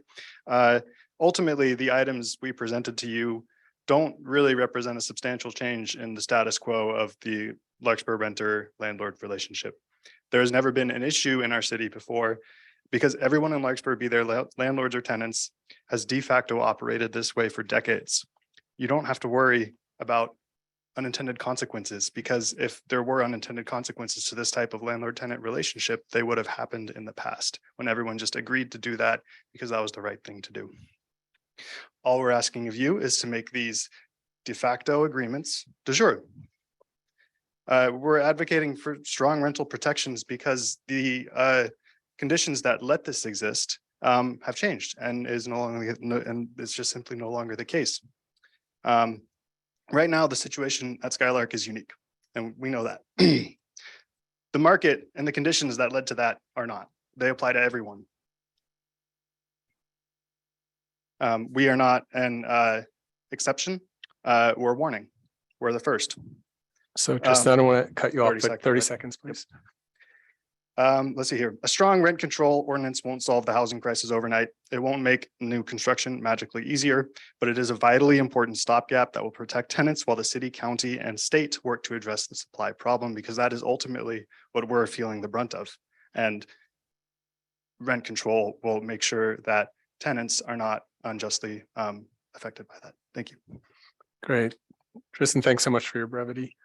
Well, and that is loud. Sorry about that. It's a night of alarms okay. around here. It seemed like good volume when, I don't know, I had something in my ears. Next person, please.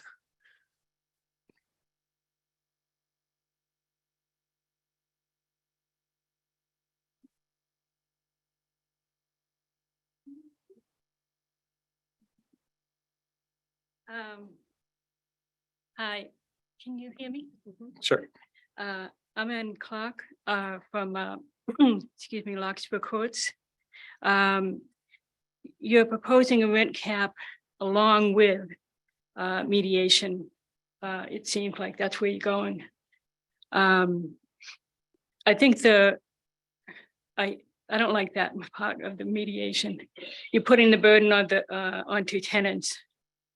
And that leads it to stress. The landlord will most likely have their property management staff attend these mediation hearings, mediation meetings. What proof? The landlord really should be, before the mediation request, should have to prove why of a rent increase, proof of permits, proof of document, financial, proof of timeframe to achieve whatever they're doing. And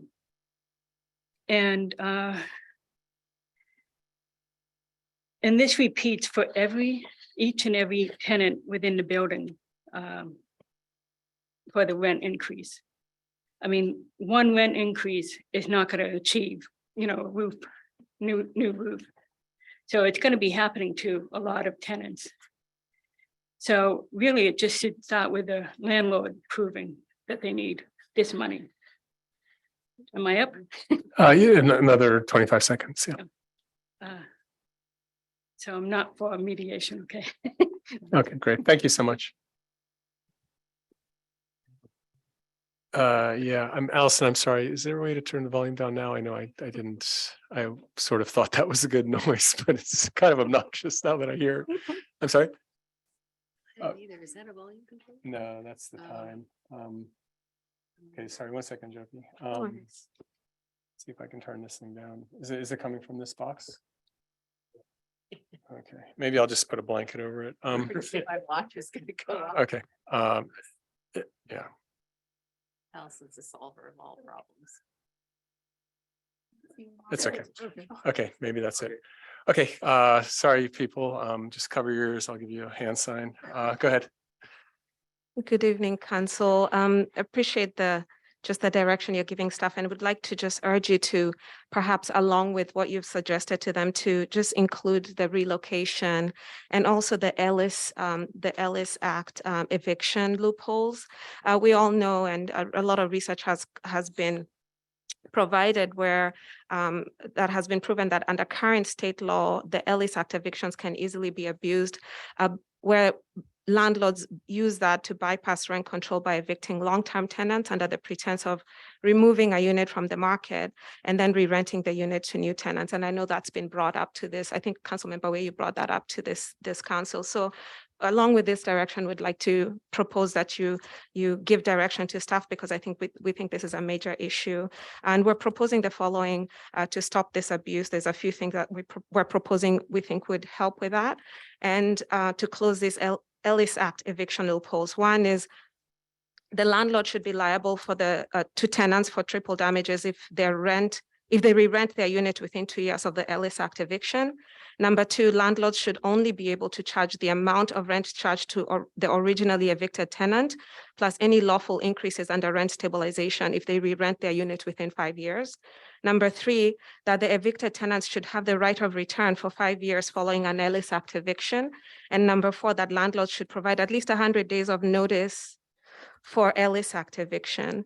Again, we just like to point out that the good and fair landlords will not be affected by this, because as we've all discussed, Larkspur is a pretty tenant-friendly community for the smaller landlords, and the good and fair landlords will not be affected by that, and they will not be hurt by closing those loopholes. Great. Thank you. Thank you, Jyoti. Okay, next person. Hi, Joan Weinberg, and I'm a Skylark tenant.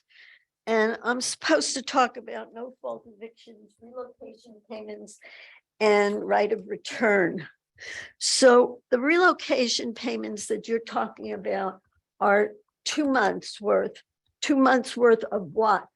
Is that 2 months worth of the real cost of relocating? 2 months worth of my rent, which is half of what the relocation cost would actually be. So the real cost of local relocation is completely different. I had a neighbor who had to move out because they were doing asbestos work in her apartment, And she wound up with the same 2-bedroom apartment in another complex for $5,000. That was $2,000 or maybe $1,500 more than she had been paying. So the real cost is a lot more than you might be talking about. I'm not exactly sure how much you're talking about, but you're only talking about 2 months. We need first month, last month, deposit, and moving costs. So that would be 4 months, and that's what we're asking for. The other thing is the, sorry. Oh, A second, I have you got 30 seconds. Yeah, seconds. go ahead. Yeah. If I can turn the page fast enough. The right of return. So if the tenant has done nothing wrong and forced out of their home, they need to be able to have the right of return as a necessary requirement. I think you spoke about that. But you can't have the new tenants have jacked up rents and then, which is unfair to the new tenants. Okay, thank you, The Joan. rents have to be the same. Understood. Thank you so much. Yeah. Okay.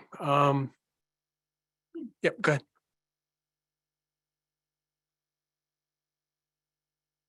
Hi, I'm Dorothy O'Leary. I live in Larkspur at Skylark. And I'd like to address your consideration of a rent dispute resolution. I really appreciate your sincere discussion of that topic today. A rent dispute resolution model would weaken any cap that you do choose, because it would put more of a burden on the tenants, and landlords can probably safely assume that most tenants aren't going to follow through with asking for a mediation or dispute, because maybe they don't know that it's their right. A landlord is in a position of needing to know what all the ins and outs are of the legalities around owning property and renting. Tenants don't necessarily. And I appreciate that you seem to have a handle on that, Vice Mayor Kendall. Also, I want to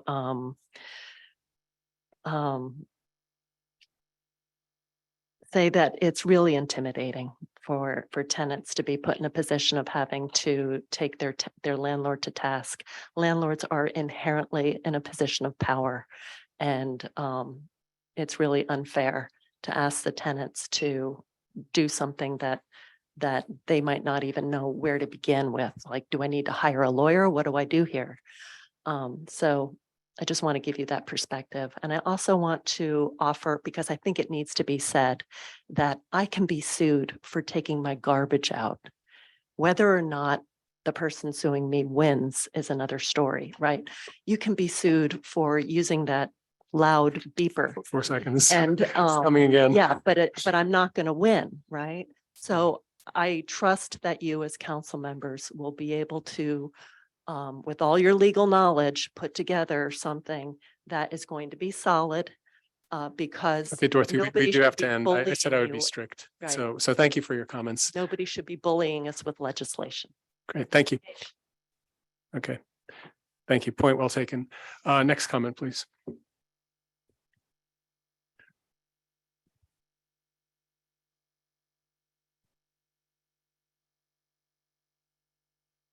Hi, I'm Richard from Skylark. I've spoken Richard. here twice so far, and it was more impromptu kind of thing. And so this time I wrote it all down and wanted to put, again, a personal perspective on what I'm saying. So I'm here to speak to the need for rent and eviction protections for vulnerable communities. My wife and I have lived in Marin for 52 years and in Larkspur for almost 22 years. During most of this time, I never felt like I was part of a vulnerable community. Until a year ago, when my rent increased almost 10%, and I learned about the limited eviction protections afforded by the state. I'm 81 years old and my wife is 78 years old. We're both on Social Security. And of course, premiums and medical co-payments and everything keeps going up, food, gas.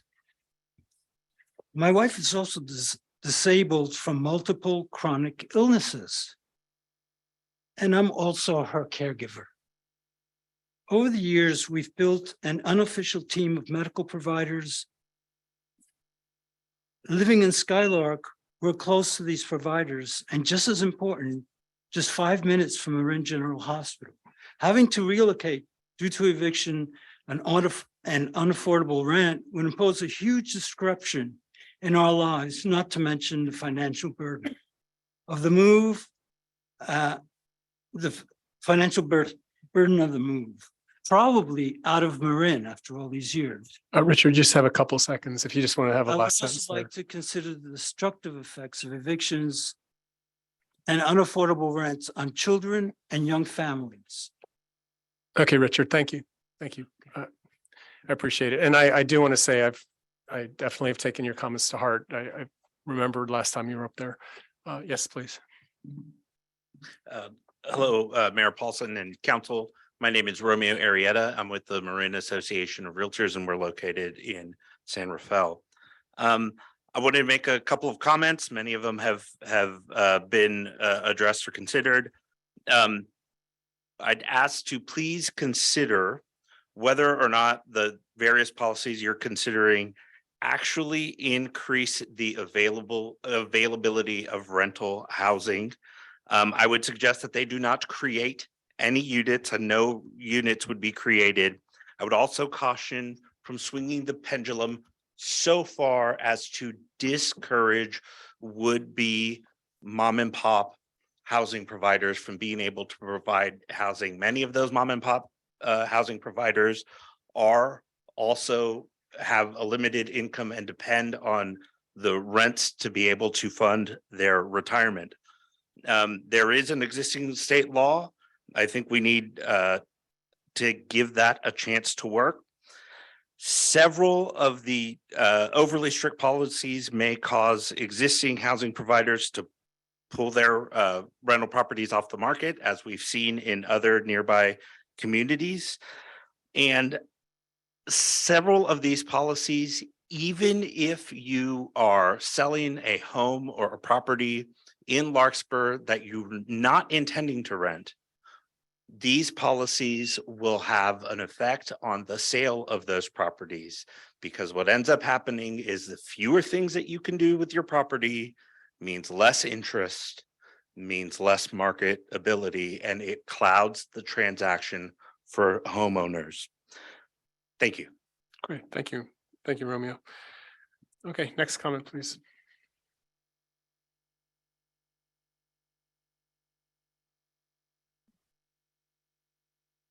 I'm Gail Connolly and I live in the Greenway Marina and I have rental property in Fairfax and San Rafael. I just have some notes. I wasn't expecting to speak. So one thing I wanted to point out to the city is the amount of cost, the administrative cost of overseeing and in being involved in a program of dispute mediation between landlords and tenants. I think 1/3 or 1/2 of our population is landlord tenants.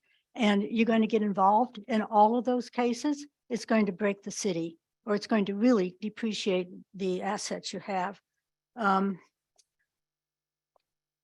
You said that we could discuss repairs in mediation or with the persons involved. And there's so many ways to repair things. You can do a patch job, or you can put a new roof on. A new roof is now $20,000 to $25,000. How are you going to apportion that price over the rents when you can't raise them more than a small amount? You never would raise them to cover that cost. Also, what if the landlord wants the repairs in order to keep the property in good condition? The tenant doesn't want to pay any more, so he's objecting to the repairs. right now on my properties, I'm paying 20 to 25% of the rental income to the county of Marin for property taxes. And I think that's a huge cut into the rental income that no one has looked at. Evictions. I've had about 30 or 40 years of landlording. I've only done 1 or 2 evictions, but one eviction can cause 5 or 10 other tenants to want to move. And then you're stuck with 4 or 5 vacancies and one lousy tenant. You really have to allow evictions. Okay, Also. thank you, Gail. That's it. Thank you so much. Okay, next person, please.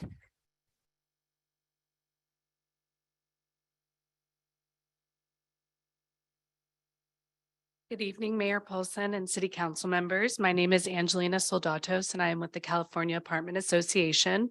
We are the largest statewide organization that proudly represents Marin County rental housing providers who provide homes to over 30,000 residents.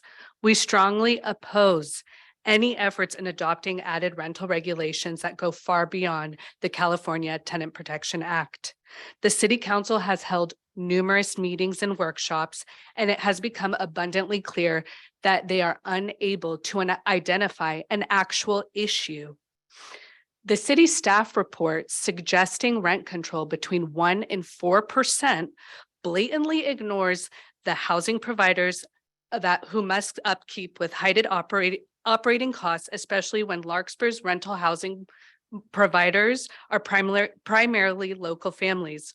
Rent control will push your local housing providers to leave the already limited housing market. Countless economic studies show that rent control directly contributes to housing shortages, a loss of affordable housing, and in the long term fails to directly and significantly benefit low-income families. It is evident that the notion of moving forward with any ordinance is a proposition to provide a solution on an issue with no clear concrete problem, when no clear concrete problem has been identified. Suggesting policy solutions without proper analysis is legislative negligence that will have dire consequences on housing stock in Larkspur, the taxpayers, and city finances. Thank you. Great. Thank you, Angelina, for your comment. Next person. Okay, we can come back to the chamber. For those of you who are watching on Zoom, thank you so much. It's been a fairly long meeting. We've been at this for 3 hours and 15 minutes. So Allison, if you can go to the queue, see if we have any public comment there. We do. Our first comment will be Marguerite Matan. Welcome, Marguerite.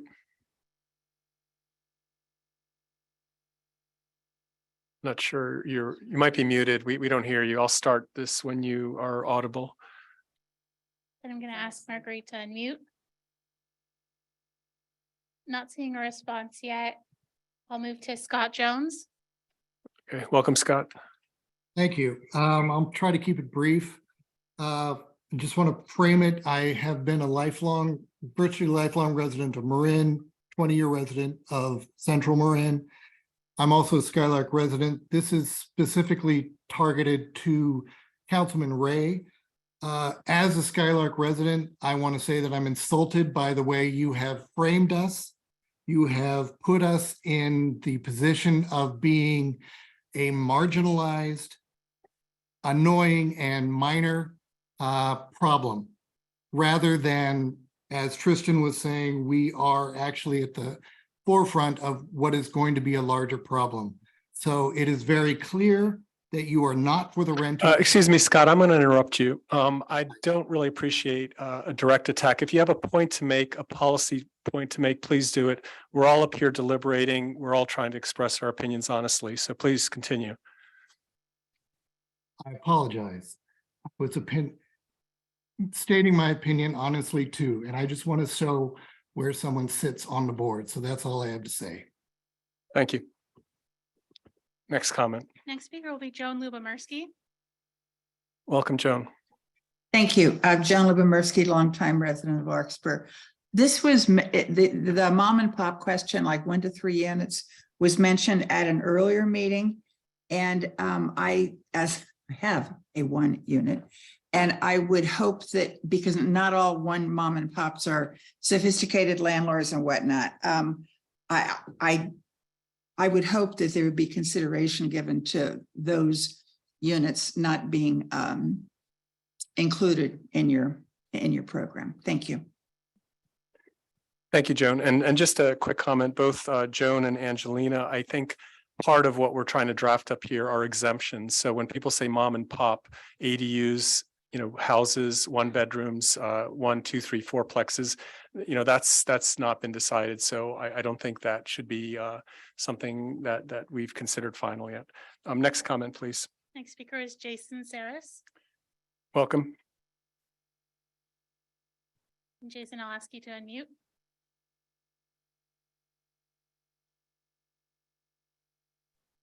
Can you hear me?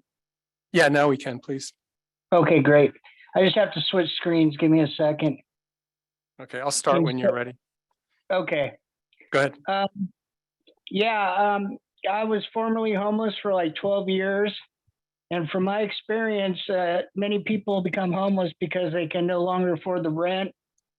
What we're seeing is a lot of people living in cars. We're seeing a lot of people out at Benford Road in the RVs. And these people are struggling here in Marin because of skyrocketing rents. And, a lot of those times those people end up in, in a donated tent, their luck runs out.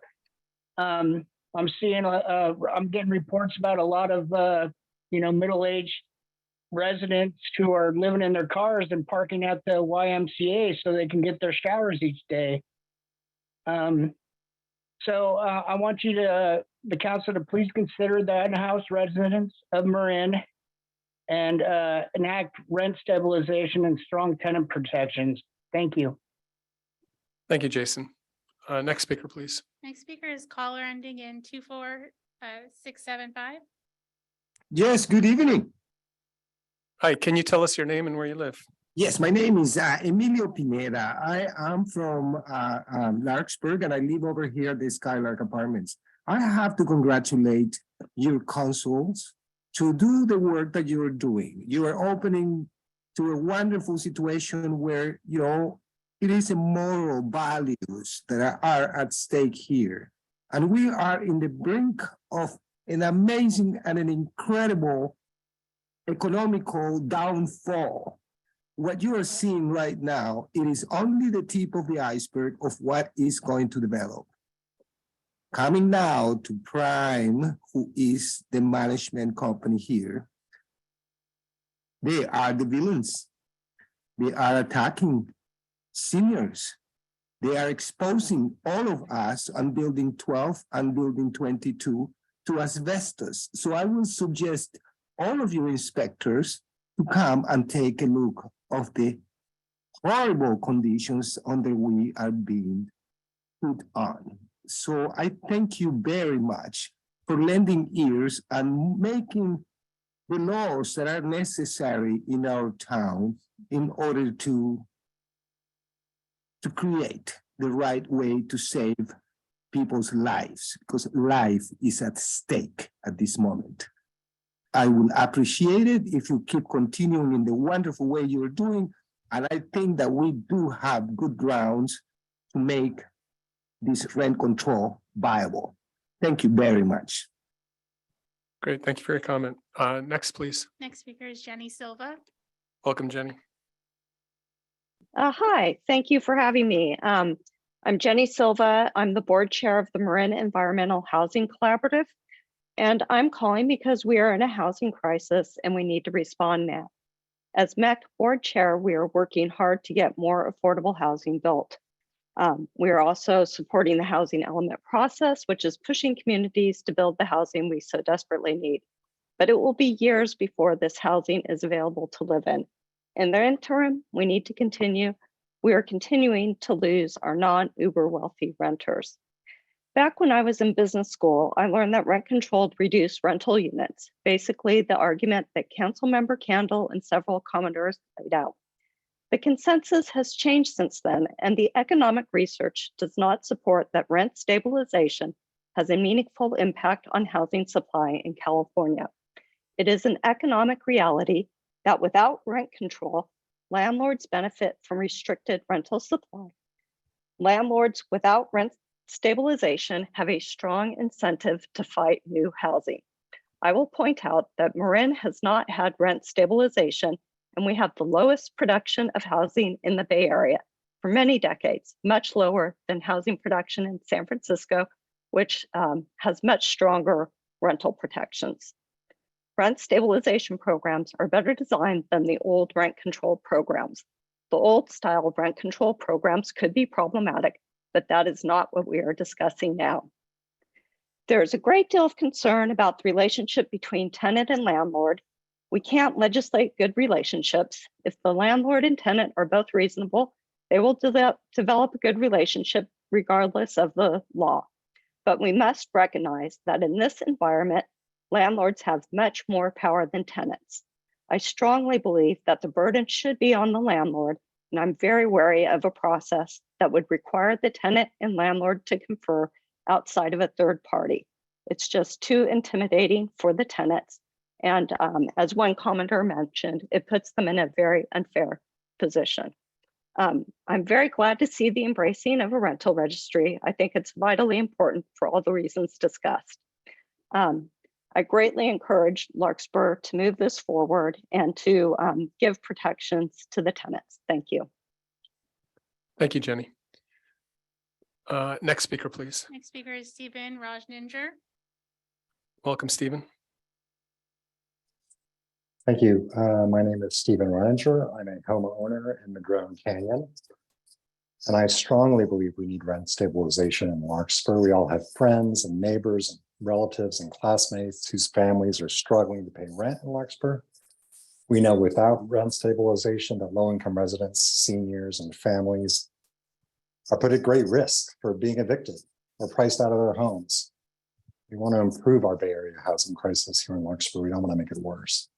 So we need to cap annual rent increases, and we need to tie that to inflation as a fair and rational standard, perhaps 60% of CPI. And we need rent stabilization, real rent stabilization, not dispute resolution. This notion that building maintenance like roof repair should be a burden borne by a renter is absurd. A renter rents an apartment with the expectation they'll have a roof over their head, and they expect that roof not to leak. The home is a landlord's asset, not the tenant's. And the tenant should not have to petition the city to stabilize their rent. Their rent and rent increases should be protected by law. A dialogue between a tenant and a landlord is fine, but the power in that conversation unfairly rests with the landlord. I'm really sick and tired of hearing about the burden of rent control on landlords. Show me a struggling landlord in San Francisco. Have you read about them in the paper? They don't exist. Landlords hold all the wealth in the Bay Area. As well, I agree with the woman who spoke earlier that believes we need to close Ellis activation loopholes.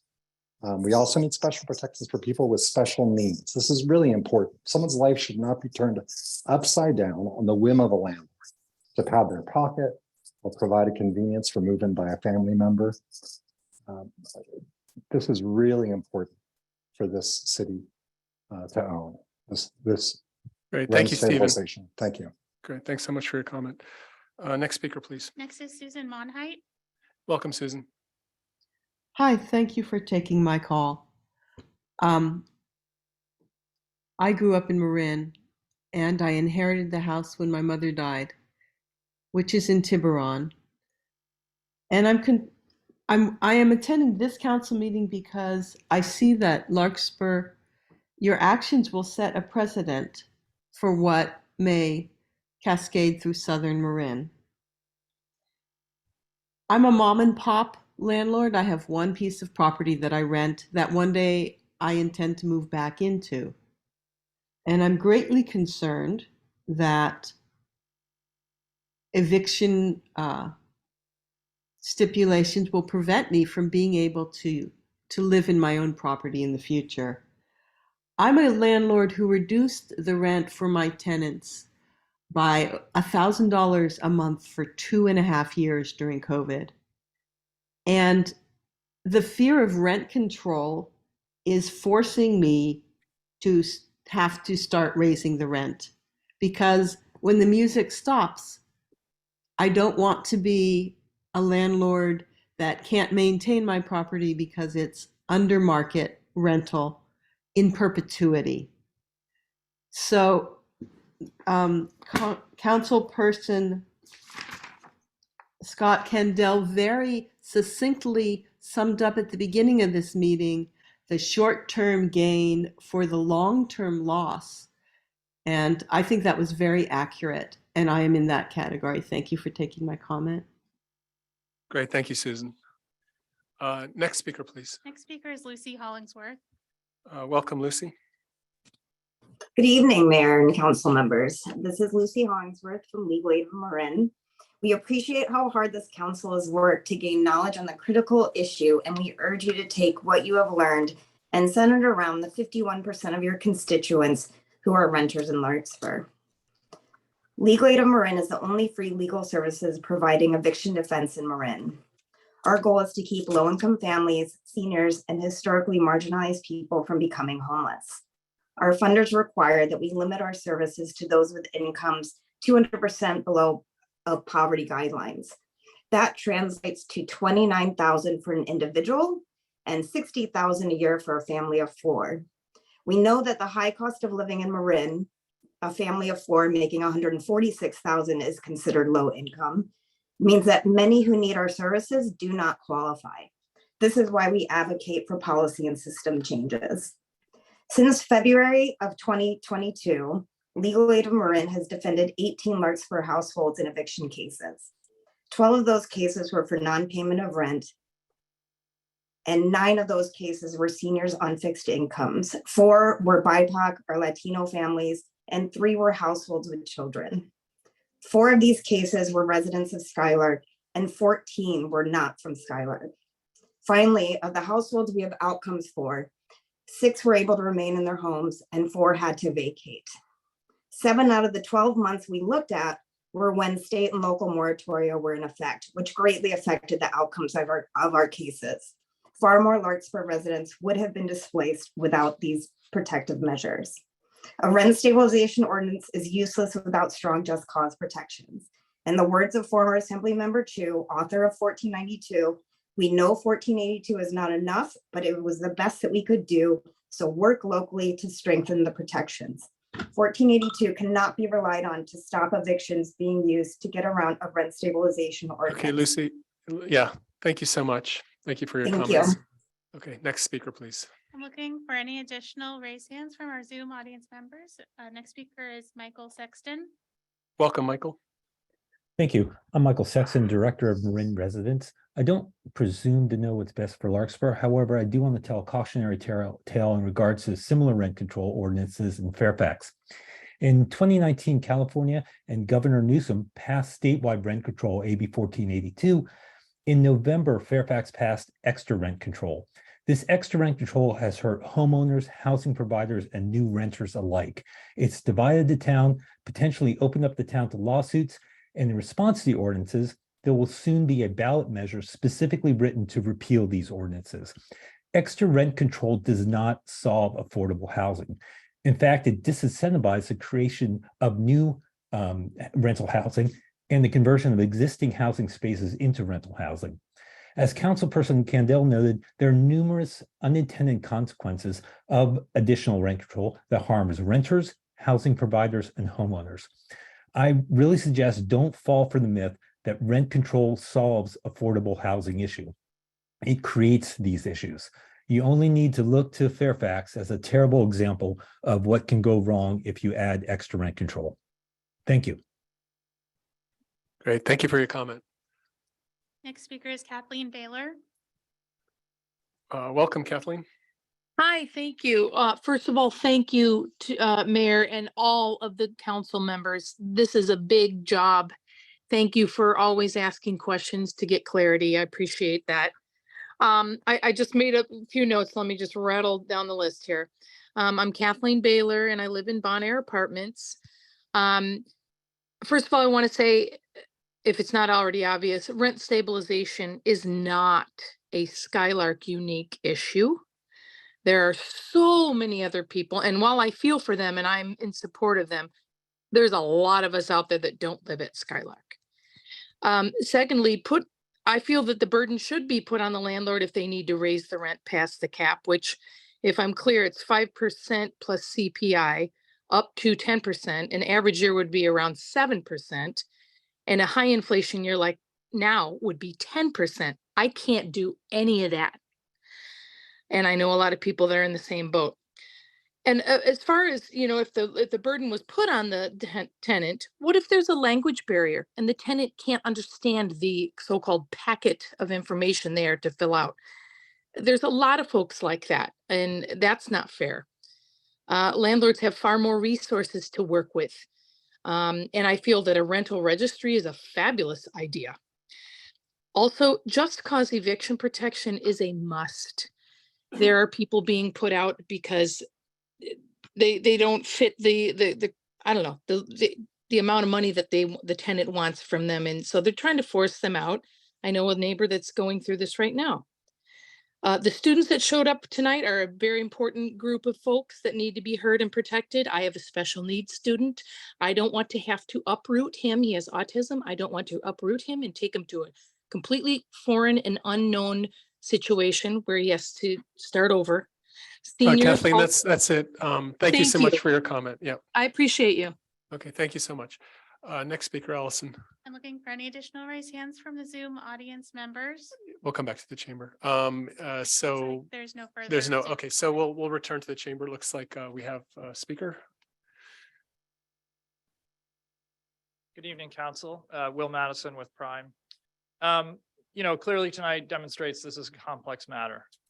One of the complexities we think is the implication on property tax revenue. Throughout the 8 months of discussion, we have not heard that question asked by the council. I think the city manager could provide some analysis on that. We think it's larger than the cost the city attorney quoted for litigation, just from our property alone. And that goes to first responders and schools and some of the other groups that are key to this community. So considering that aspect, I think is important as fiduciaries of the city. We've provided a solution, as you know, that avoids cost to the city, avoids this complexity, and in particular avoids, property tax implications. Thank you. Great, thank you, Will. Anybody else in the chamber? Okay, it looks like we do have one more on Zoom, so we ping pong back to Zoom. Next speaker on Zoom is DSA line 3. Great, welcome. Hi, everyone. Sorry, this is Kurt Reese. I'm a San Anselmo renter, but have been long in solidarity with Larkspur renters fighting for rent control and rent stabilization.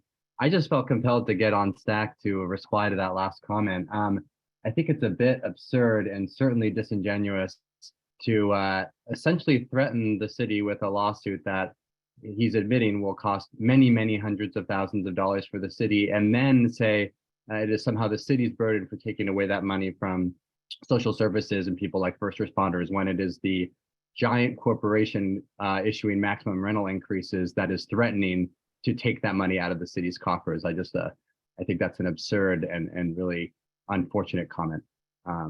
Thank you for your time. Okay, thank you. Looks like we have another one. It's a Marguerite Matan.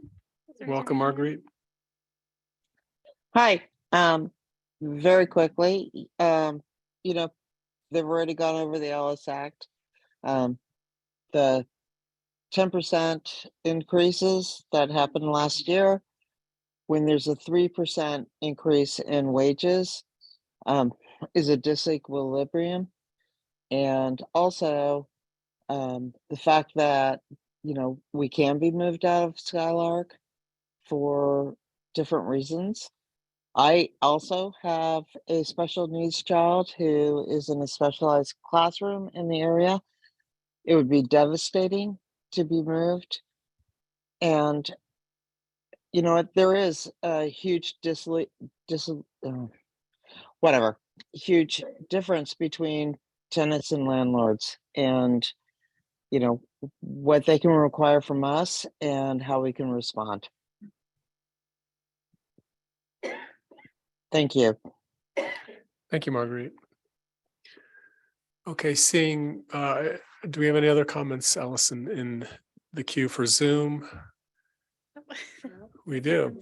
Induced demand. It's like build a lane and a car comes. Go ahead. Next, it's Jenny Lindquist. Oh, hi, this is Sarah Bermudez. It's the wrong name on here. I am a renter at Skylark, and I want to say no to rent dispute, especially where if you want us to approach a landlord and say, hey, I dispute this rent.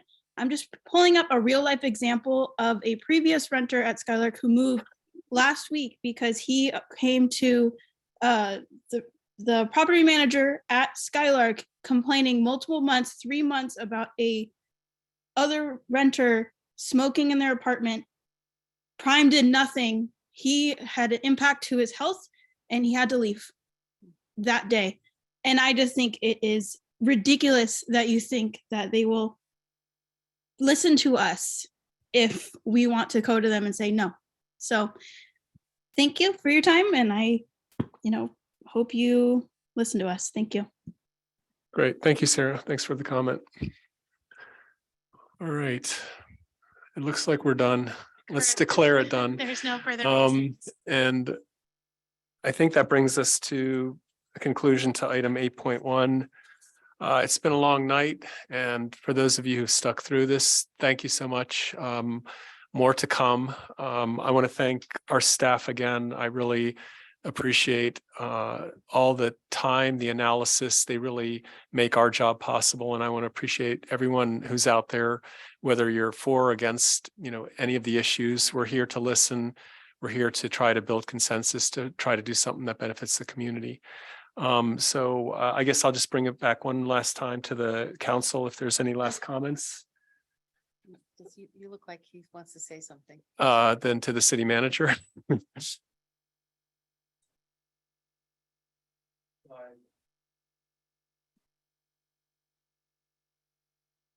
Okay, I guess two thoughts, Mr. Mayor. You might want to make sure that none of your council members had any questions about anything the speaker said, because there was a lot said, and I'm happy to park that if you're anxious.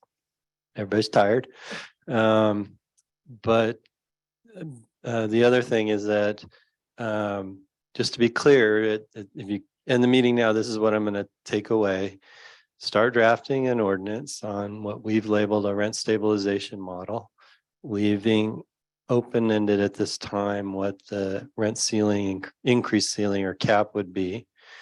We'll put together what we would recommend as an administrative program in terms of reviewing applications and incorporate that into the proposal. What I'm not 100% clear on is, but I think you're going maybe with staff's recommendation, at least to get a hearing going, is if you want us to bring at the same time a hearing on an ordinance for eviction protections. And if so, the only concrete recommendation you've gotten from staff is to put something in about the amount of compensation when you're subject to a no-fault eviction. And we can do that, and then that public hearing can be the forum for discussion about whether you want to add any additional layers to that. But I just want to make sure we're clear that's what's happening. Yeah, I think that's my understanding, that we do want the just cause as well, and that's our starting point. And the other things can be discussed in the public hearing. Does that sound like consensus for the council too? Okay, I think we're all exhausted. So just as a public advisory notice, Ms. Fallis, our city clerk, and I will be working with the council. My strong recommendation is that the public hearings, unless the city attorney tells me it can't be this way, probably need to be special meetings of the council and not the regular meetings, only because we're getting awfully close to our budget season, and I'm a little concerned about trying to do the budget and this issue on the same nights. So from the public standpoint, stay tuned and we'll announce when we have some dates on the calendar. Okay, thank you. And just on that last point, any council member want the city manager to comment on public comment or anything else? I take that as a no. So with that, this meeting is adjourned and we'll have our next regular meeting, April. And again, thanks everybody for your patience, your input, and we will meet again. Thank you.